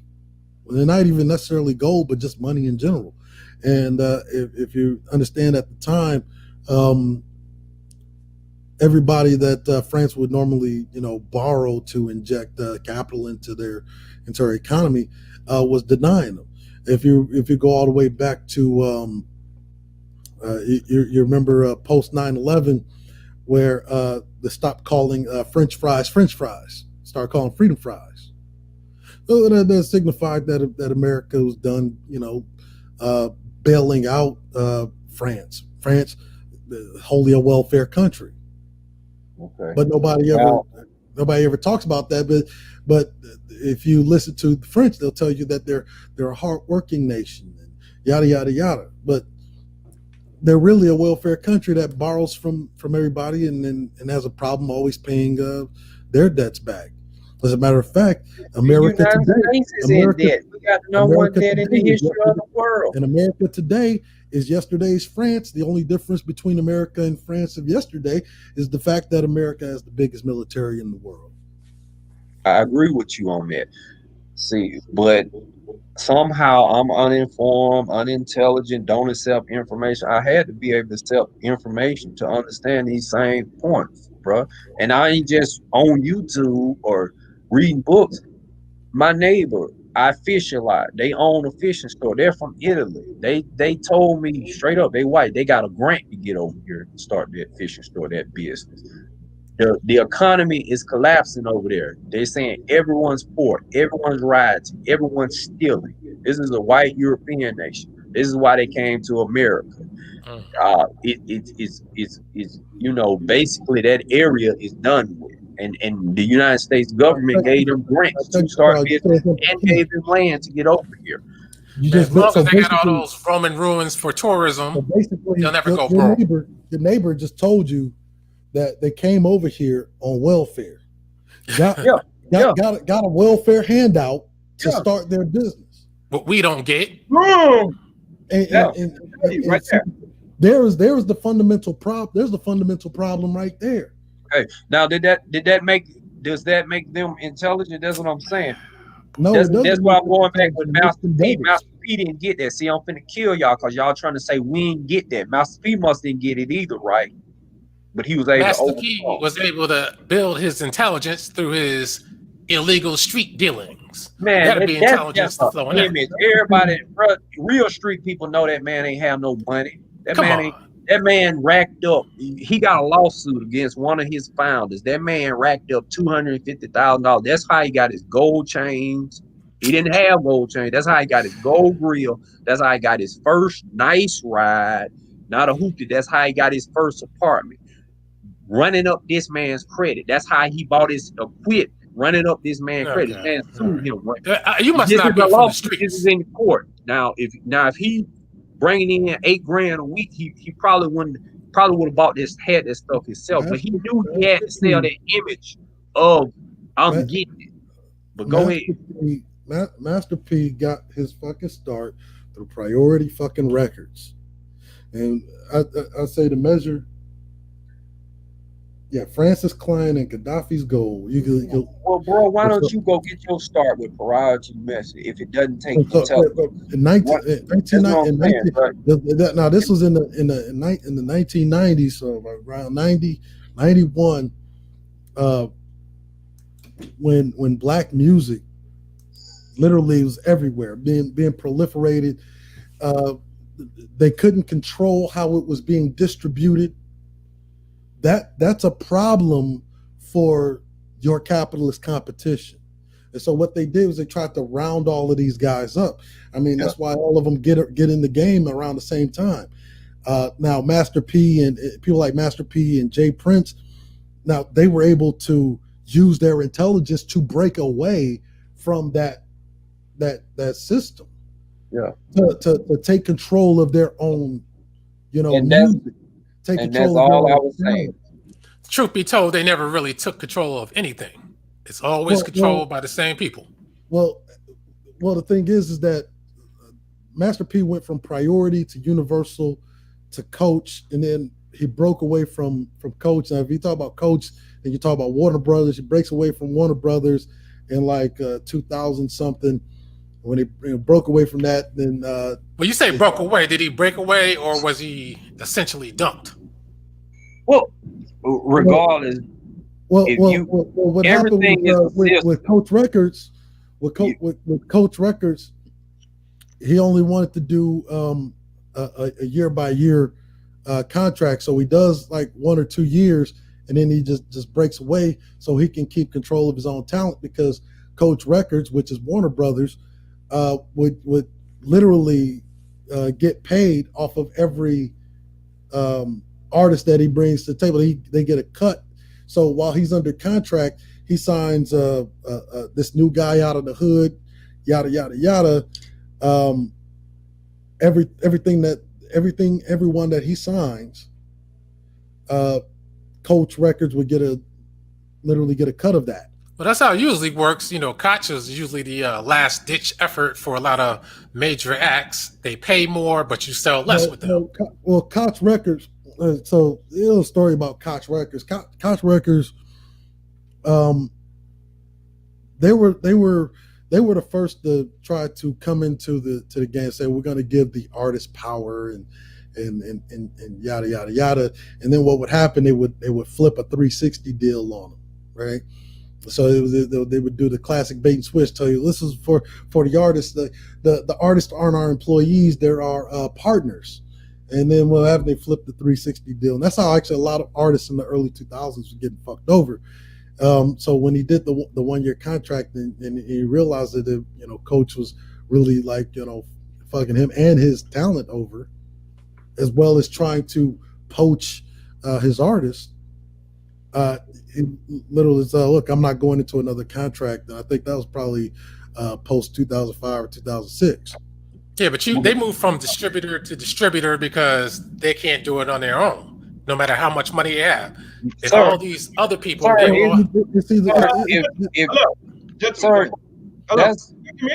is my mic working? Yo, I gotta step away for a minute. Back in 5 minutes, please. I'm not sure who will moderate. Great. So please moderate yourselves for 5 minutes. I'll be back. All right, make sure you wash your hands, though. All right. I mean, but check it out though. I'm gonna get real. It's the same. It's the same old smoke. Hold on, 1 second. Let the top dude speak. Let the top dude speak for a minute. Let it get his thought out. There's only a handful. Hold on, 1 second. Of executives that actually came in the door, that were black executives that came in the door. But you gotta understand though, the whole thing is controlled by the same small hats. It doesn't matter who they are. The game is the same, and I'm being real with this. That's why you look at Bad Boy Records right now. All these labels that used to be about something, they're really essentially defunct, but they only exist in name only right now. Because periodically I go on their websites just to see what's going on. Bad Boy website goes into, I forgot the label it's distributed by. They don't even have their own website anymore. Well, see, that's the problem with us. We want to compete with Hollywood. Hollywood's got 100 years of building. Hollywood's running the thing. They got their system, but it's gonna take generations to build and compete with that. You're not gonna make a movie and blow up and compete with even Tyler Perry. He's not gonna compete with them unless he make deals with them. If we were to make our own country, we're not going to survive unless we're able to get into global trading, exporting and importing of goods. you're gonna collapse.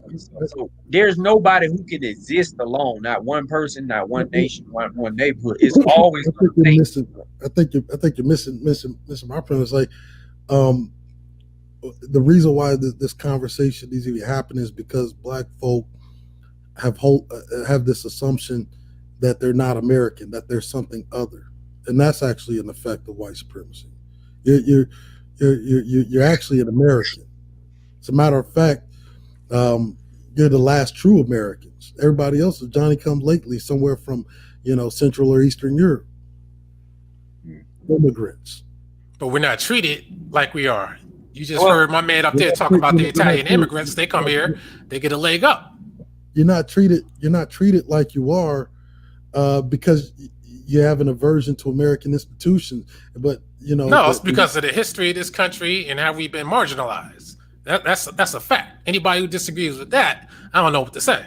Yeah, you've been marginalized, but that you're politically lazy for the most part.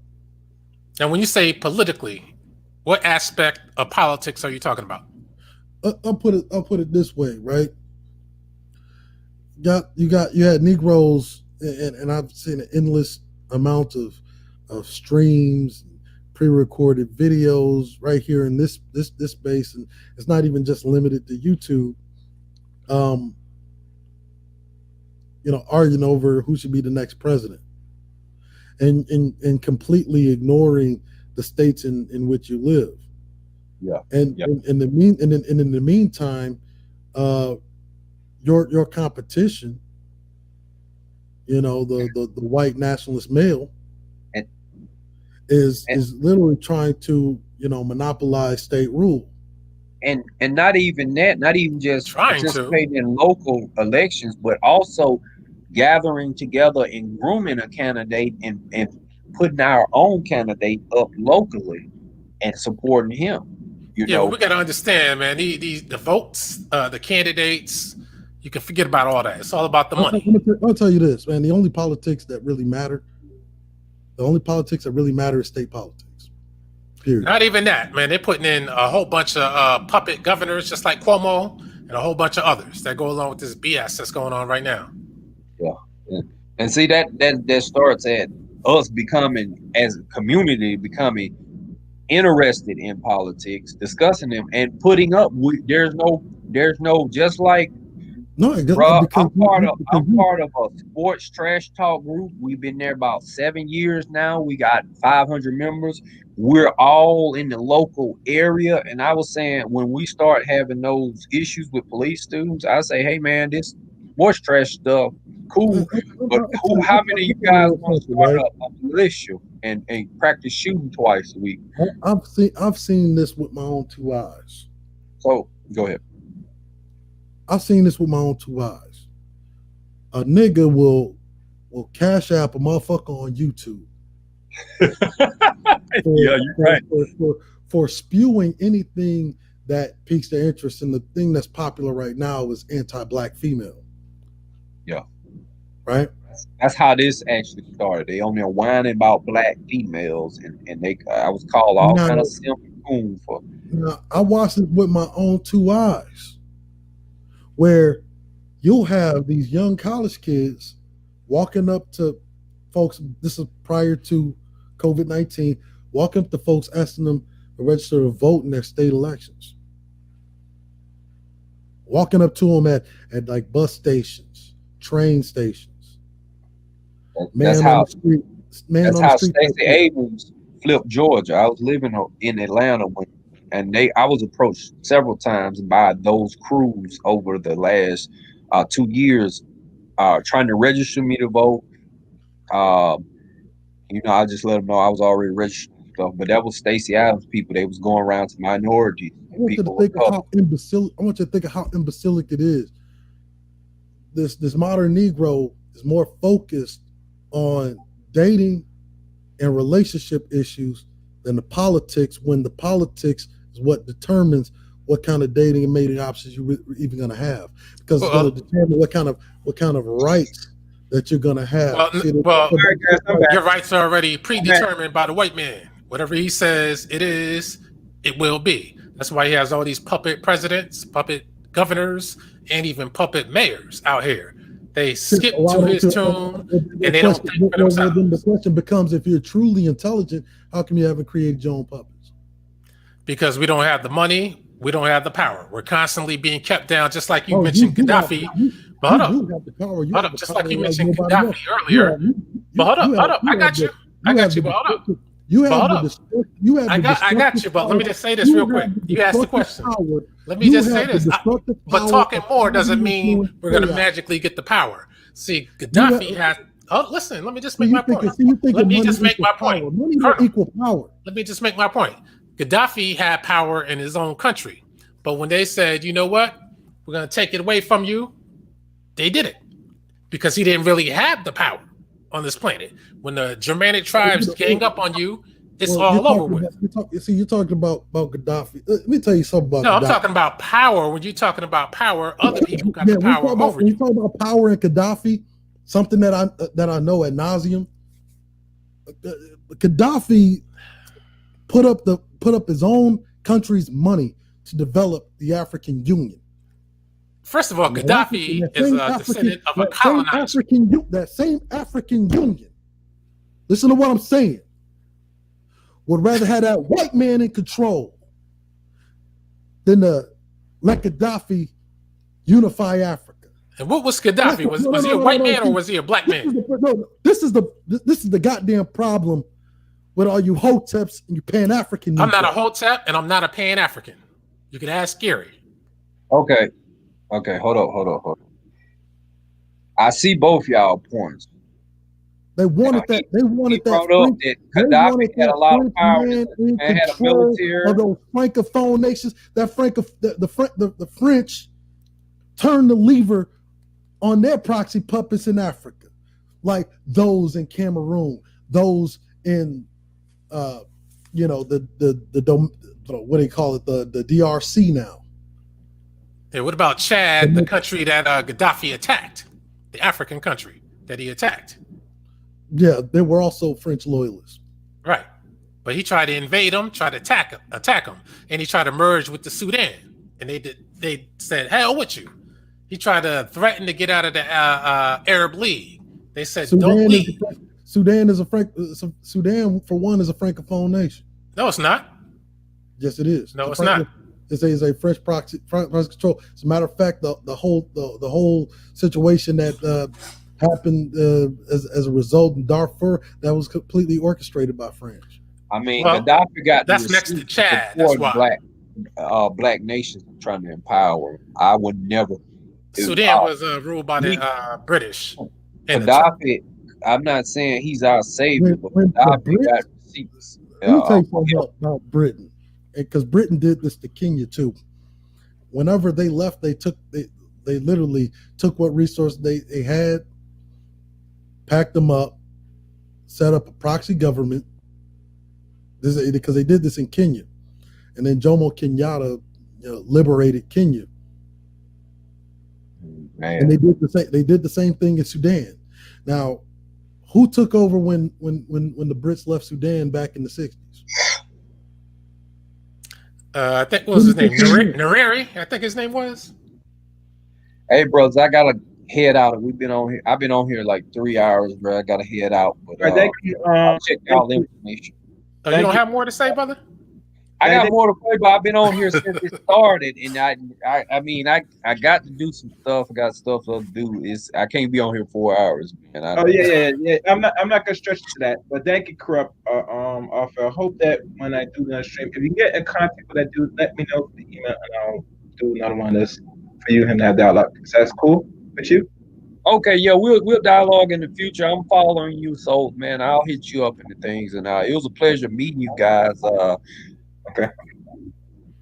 What's Havoc? Man, stop being a troll, man. Put your name up. I'm the Corrupt Author Cedric. Show your face, show your name, brother. One thing about me, the Corrupt Author Cedric Long, that's my brand, corruptauthor.com. When I get on the internet and talk and stuff like that, it's me. It's stuff I can be proud of, bro. I don't put up nothing but me. It's my image, my name, my company, my business. because I would have believe put my image up, but there was some device I have. They only made me choose between. You better the device. stop, bro. You too divisive and stuff. That's dangerous. I'm not divisive, man. I just have my views, and when I hear that people aren't, I don't want to say as intelligent. I just want to say they're not as knowledgeable about a situation. I like to clarify it.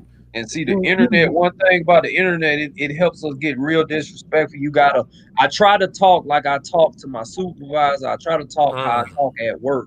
And don't get me wrong, man. I went to one of my jobs and threw my uniforms in the CEO office and stuff. But they BS. But man, we on this internet, we gotta behave like men and professionals. I wouldn't be calling you no coon if we were sitting in a room, because you might crack my jaw. Or I don't want to have to get a weapon and take you down. Let's give ourselves the Believe same it or not, when it comes to name calling, I don't care what you call me. Call me what you want to call me. I understand, but see, we don't have effective dialogue. A lot of times the internet, see, when the internet first started, they had the 10 internet commandments or internet etiquette. And one of the things was, and see, that's going away. They don't even have that no more. There's so many people on the internet. One of the internet things was just talk to people as if it was in person, because this can give you an illusion, and people just get out of control, man. We become uncivilized on here. I agree with that. I've done it sometimes, man. So if I seen a woman with her ass out, I might think, with her little children, I might think, man, this woman like a whore in front of little kids, but I'm not going to voice that opinion because it's impolite and can cause conflict. But on the internet, we get on there and we just trash people, bitch, hoe, all kinds. We got to conduct ourselves, and we got to lead, man. And you know what else we need to do? And I know you get a little pleasure out of it. I know it's no, believe it or not, I'm not like that. But this is what we need to do. We need to listen, allow people to speak their speech, get it out until the point that they start repeating themselves, then intervene. But don't interrupt after they say a buzzword that you disagree with, and start talking. Just let them get it out, explain what they have to explain, then you go and retort. And then, it's more respectable that way, and people get to actually hear what people have to say, as opposed to an argument or someone who wants to be right all the time, Yeah, I got you, man. And like, but when you throw a buzzword, it's called a buzzword for a reason. It's gonna get a reaction. I wouldn't spit on you and inspect you, but hey, that's what you're doing. You are verbally spitting on somebody when you call them a coon. That's gonna cause a reaction. But I never said that. The other brother, you had him real heated. Yeah, but I had him heated, but I didn't even say anything. He interrupted me. He just didn't like what I had to say, even though I didn't even get it out. I mean, but see, just because you very passive aggression in the way you communicate with people, and I think it's. I'm gonna be honest with you. I think it's just the sound of my voice. Because even all my life in real life, people always think I mean more than what I'm talking about. Even with tones, bro, communication.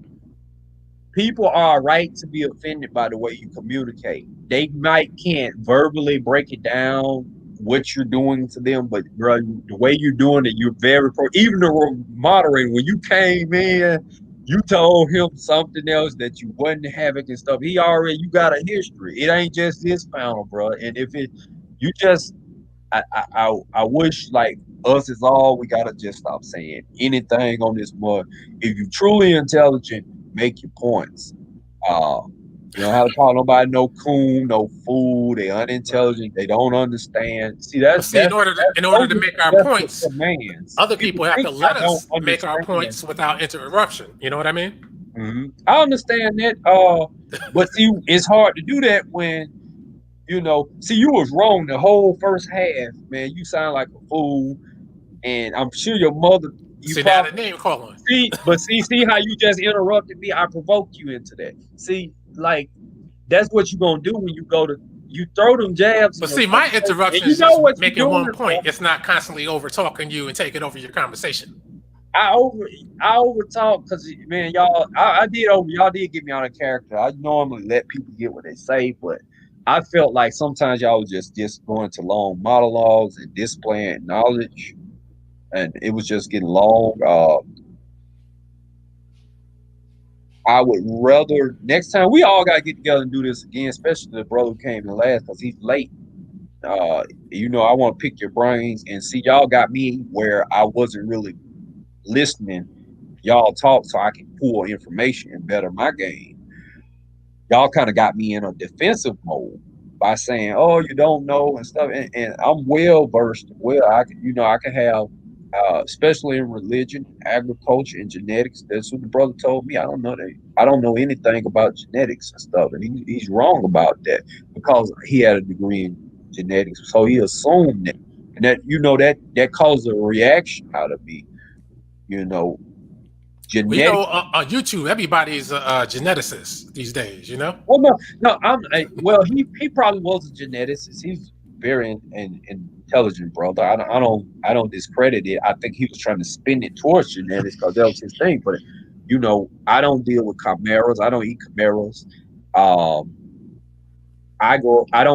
I've eaten blueberries, but I grow bilberries because blueberries are high genetic. That's what agriculture is about. It's about genetically making plants better and bringing in genetics from others. So I'm well versed in genetics. He didn't understand that, but I now I go into nature. That's one thing I do and get pure plants, pure fruits, pure vegetables that have been hybridized, and I grow them and I eat them and stuff. But I understand the genetics. I understand what it does to you, what it does to your cells when you eat these things. So you don't know people's background. You don't know their hidden soul. Bring up a point, but don't start with the gesture command. See, if I say, well, you really don't know what you're talking about, I'm putting that in the audience mind, and they're going to get that thought that I don't know what you're talking about. And just instead of making your point, just make your point. Just say, this is the Moors did this. Don't say you don't know anything about the Moors. Well, I never said that, though. I never said that. All I did was say my point, and then he got upset. Yeah. He just didn't like what I had to say, or he thought I was going someplace with the Hotep, Africa, Afrocentric thing. That's what he thought I was doing. Okay. Corrupt, you say you're going? Because now. Okay, I'm going. Y'all talk. Get on out. Okay, y'all kick me out. All right. All right. We'll talk later. All right. Any closing remarks? I'll let you start, Alcon, and let the great. Yeah, well, thanks for letting me hear without the bias. Well, it was at first, but see, that's why we can't, come with the bias, because then other people who are sensitive, they start getting upset and taking things too far. But that other guy, I don't even know his name because the names weren't up, but my man was very sensitive. He comes off as I don't want to sound like I'm talking shit on the way out, but I'm just saying he comes off as a know-it-all, and he likes to interrupt and overtalk you. If you think this guy that just left overtalks, my God, the other guy was crazy. But you talk about intelligence. Intelligence also means listening. They talked about observing to learn. He didn't want to do that because in his mind, he knew it all. He couldn't learn anything from anybody else. Whatever he says is what it is. See, me, as you know me, Gary, I always sit back, listen, take it all in, evaluate, and if it sounds good, I don't say anything. If something doesn't sound right, then I gotta hit back, but not with insults. I don't do that. People should know by now, I do not insult people unless they insult me. And I think for people to talk about intelligence, you got to be able to have self-control, and then you can think clearer and communicate with others clearer. I'm done. Okay. And to the Gray regime, so Cerulean Gray, anything of any remarks? Matter of fact, this was very interesting, Cerulean. Very interesting. I tell you, man, a lot of people have a lot of perspective, a lot of things. It astounds me. Man, yeah, man, it's an interesting thing. We talk about intelligence in the Black community. It's a murky subject. Mm-hmm. It's a murky subject that does have the potential to trigger people. It's a bit controversial because like what these brothers were doing was materializing what intelligence is, by what they're able to accumulate, right? Like the point that he made about a drug dealer that buys a house versus one that buys a chain. Yeah. Like, well, it's really about the desires of the person selling the product. Either way, you can't really marginalize one without marginalizing the other. They're able to buy a house. How come? It's like if he's able to buy a chain, why don't you buy a house? But if another drug dealer would say, well, if you buy a house, how come you didn't buy a business? And then another drug dealer come along, well, you just buy a business. How come you didn't buy a skyscraper? Yeah. The drug dealer will come along. Well, if you buy a skyscraper, how come you didn't buy an island? It's one of those murky kind of subjects.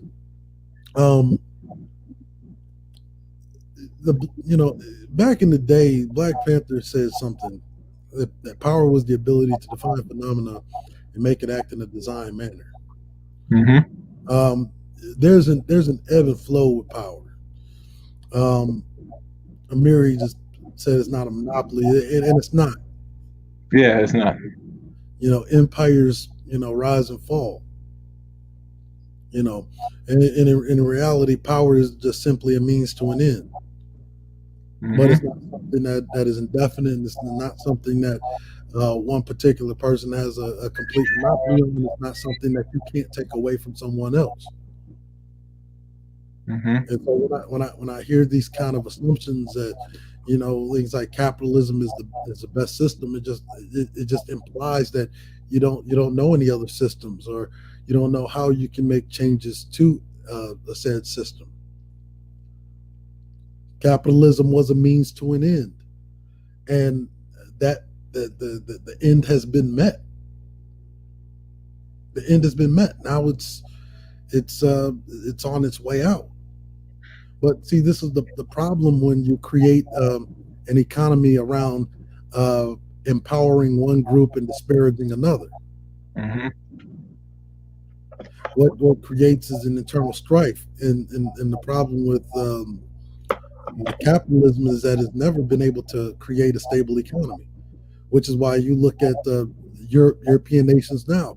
They were all capitalists. They were the first capitalist nations in Europe. Yes, that's why they're falling as we speak. And you look at Europe now. Europe is what? Declining. And declining fast, very fast. I mean, the French have been able to artificially inflate their economy by making loans from their partners and allies. Italy is in a completely depressed state, so it's basically a pauper nation. Mm-hmm. You have Britain, which has gone into isolationism, mm-hmm. right? And you have Germany that is leaning on its Far Eastern, on its new Far Eastern allies, and so you're not, again, this is not something that you can specifically quantify and say this is the end all be all. Hell, Germany is a socialist nation. Mm-hmm. France is a socialist nation. Britain is the closest economy, as far as modeled to America, or rather, America's economy is modeled after Britain's. Well, America is Britain. We think these little peasants were. The hybrid, the hybrid socialist capitalist hybrid, mm-hmm. With the heavier capitalist influence. It made good for class stratification, clearly defined lines between haves and have-nots, but not so good for stability. Right? And see, when I hear people say, well, capitalism is the best system, it's like if it was, why is it having so many problems now if it was so great? But this is, people that say that it's like you want whites to remain in power. You want whites to maintain a monopoly over power, in America. And you say, well, we don't have money, and that makes the assumption that money equals power. Money does not equal power. Mm-hmm. Black folk have actually one of the strongest forces that can be employed to gain power, and that is the destructive force of poverty influenced chaos. Mm-hmm. Yep. Exactly. There's nothing stronger than that. There's nothing stronger than your human need to feed yourself. And we're living in a capitalist society which manufactures poverty. And when you understand that, you'll understand that there's an inherent need for capitalism to be pushed out, to let socialism and eventually communism, and then eventually true meritocracy to reign. Mm-hmm. Mm-hmm. But if you don't know that, then you're gonna think that this is the best. It ain't gonna be no better. This is gonna be forever. I simply have a problem with anybody saying that capitalism is the best, especially if you're black and understanding that black folk position in America. That should be the best teacher, Cerulean, but they don't see it because if capital is so special, why is it us in this country as blacks that we take the much hurt under this capitalist order, where we can't get no loans to start business? We can't. Matter of fact, it's hard to even get by if you do everything. You got the modern Negro obsessed with, repairing relationships as opposed to repairing families, and that's a fundamental problem because family is the first institution. And again, nobody can stratify wealth or have any kind of social, economic, or political mobility without family, which is the first institution. And when I'm saying family, that either means by blood relation or an amalgam of your friends and social circles. Mm-hmm. Mm-hmm. See, but people that don't understand this thing, they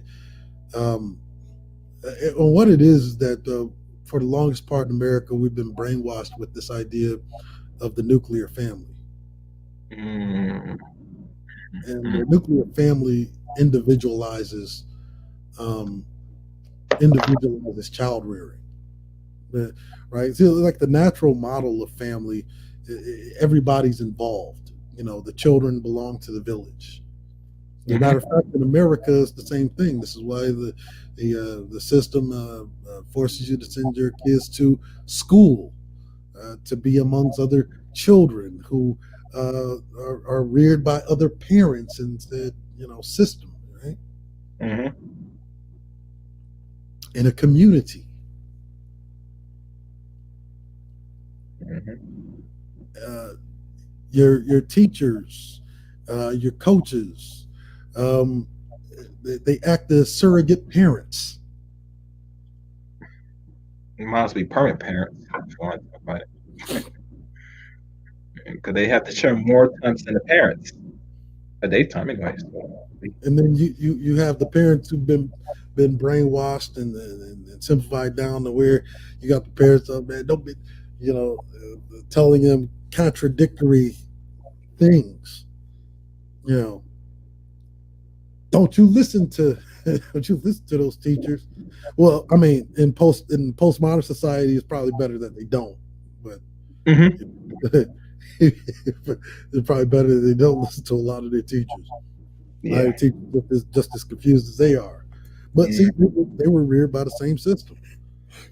Oh yeah, yeah, most definitely. That's true. That's true. But like I said, the Negro refused to really learn and really take an overall look of his environment where he stands and where he needs to go. And for those that's gonna go back to this playback, the Great Fault Initiative is in the chat room. So you have to click back during the replay. Like next year, man, I'm this coming year, man. You probably won't even see me online. Like, I won't be surprised. Well, I'm completely backing off of the shit. I'm like, niggas can have the cesspool. Mm-hmm.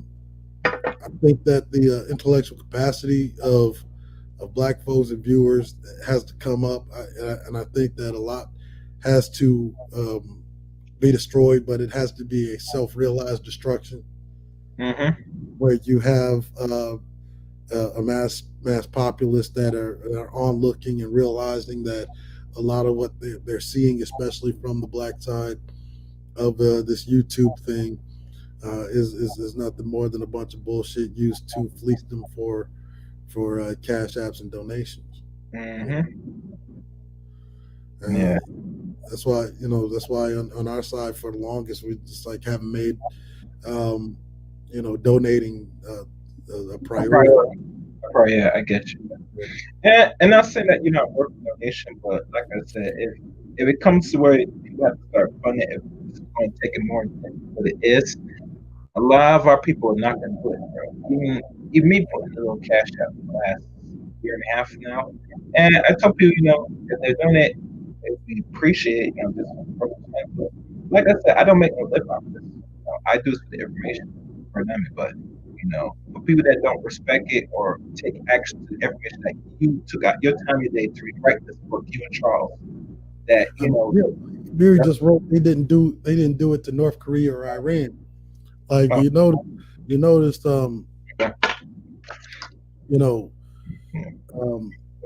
Trump ordered a hit on a case of Soleimani. Now why would a sitting president orchestrate an assassination of someone who helped you in the global war on terror, against the Islamic State, ISIL? Interesting. Why would you do that? Well, it's because Qasem Soleimani was literally the brains behind influencing the Iranian president to nationalize the resources. And nationalizing resources for a state like Iran or any of the Middle Eastern nations spells a rapid free fall decline for the Western nations who profit from OPEC, right?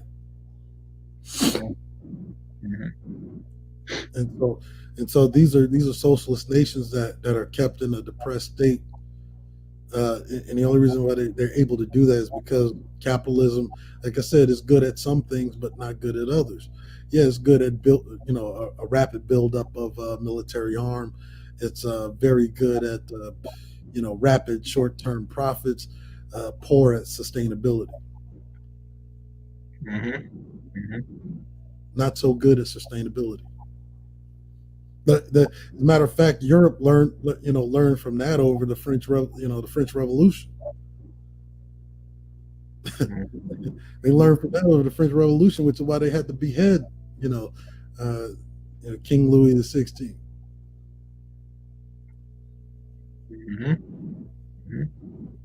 You see, they learned that it doesn't have the stability that it promised. That it really only benefited the robber barons. Capitalism is really socialism for the rich. Yes. Where the wealthy plutarchs become the new lords, barons, the new lords and barons of the land, which is the very thing that they were fighting against during the revolution to begin with.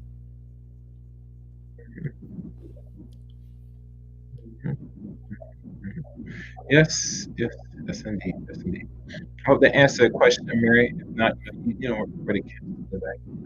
But this was very much a good stream. Normally I was not going to do one at this month. Well, actually, I was not going to do one now. I was going to wait till the do one, but like I said, the other conversation on the other stream I had to go one have the 2-minute dialogue out on it. But nonetheless, it still came out a good stream. I think I learned a few things. Some things I could say I agree, some things I disagree. But like I said, all information is here for people to observe and to make their own decisions.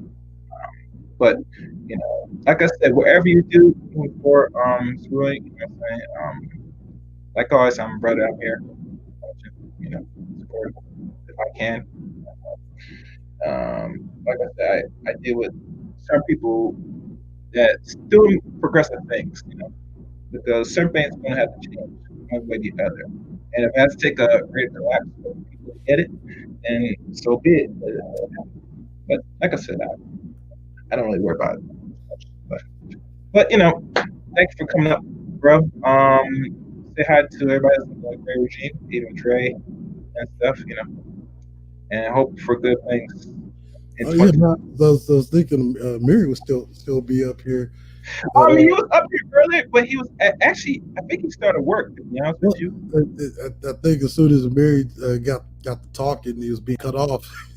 Yeah, well, he was cut off, but I kind of had to keep that control a bit on the other side with Alcon. But like I said, Amir's a soldier, so you know that's why he entertains certain conversations. But you know how.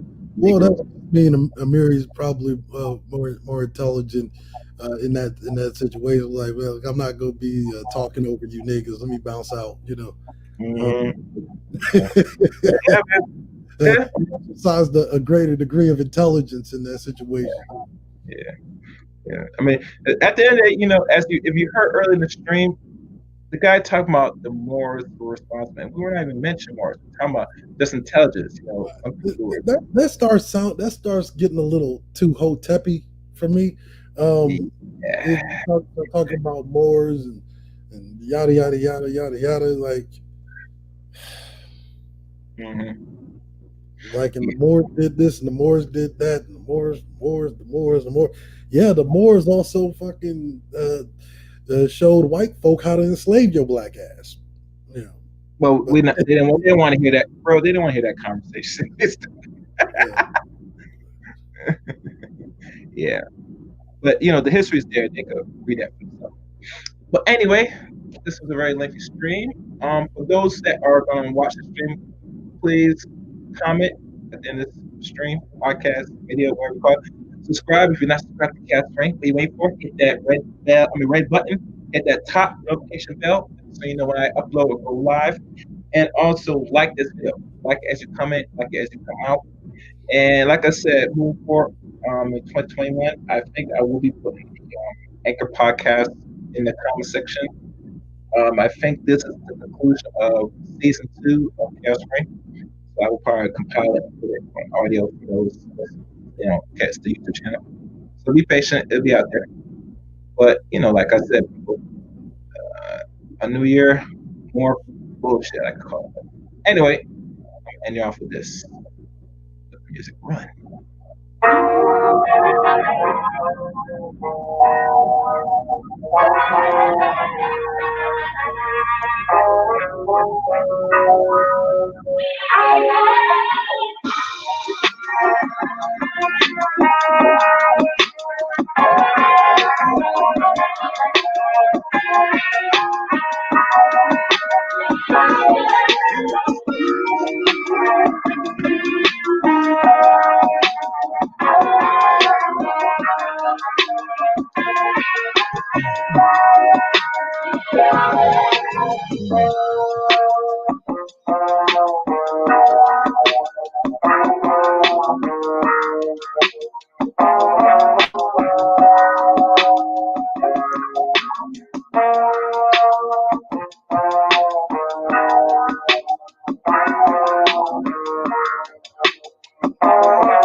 Let the chaos reign.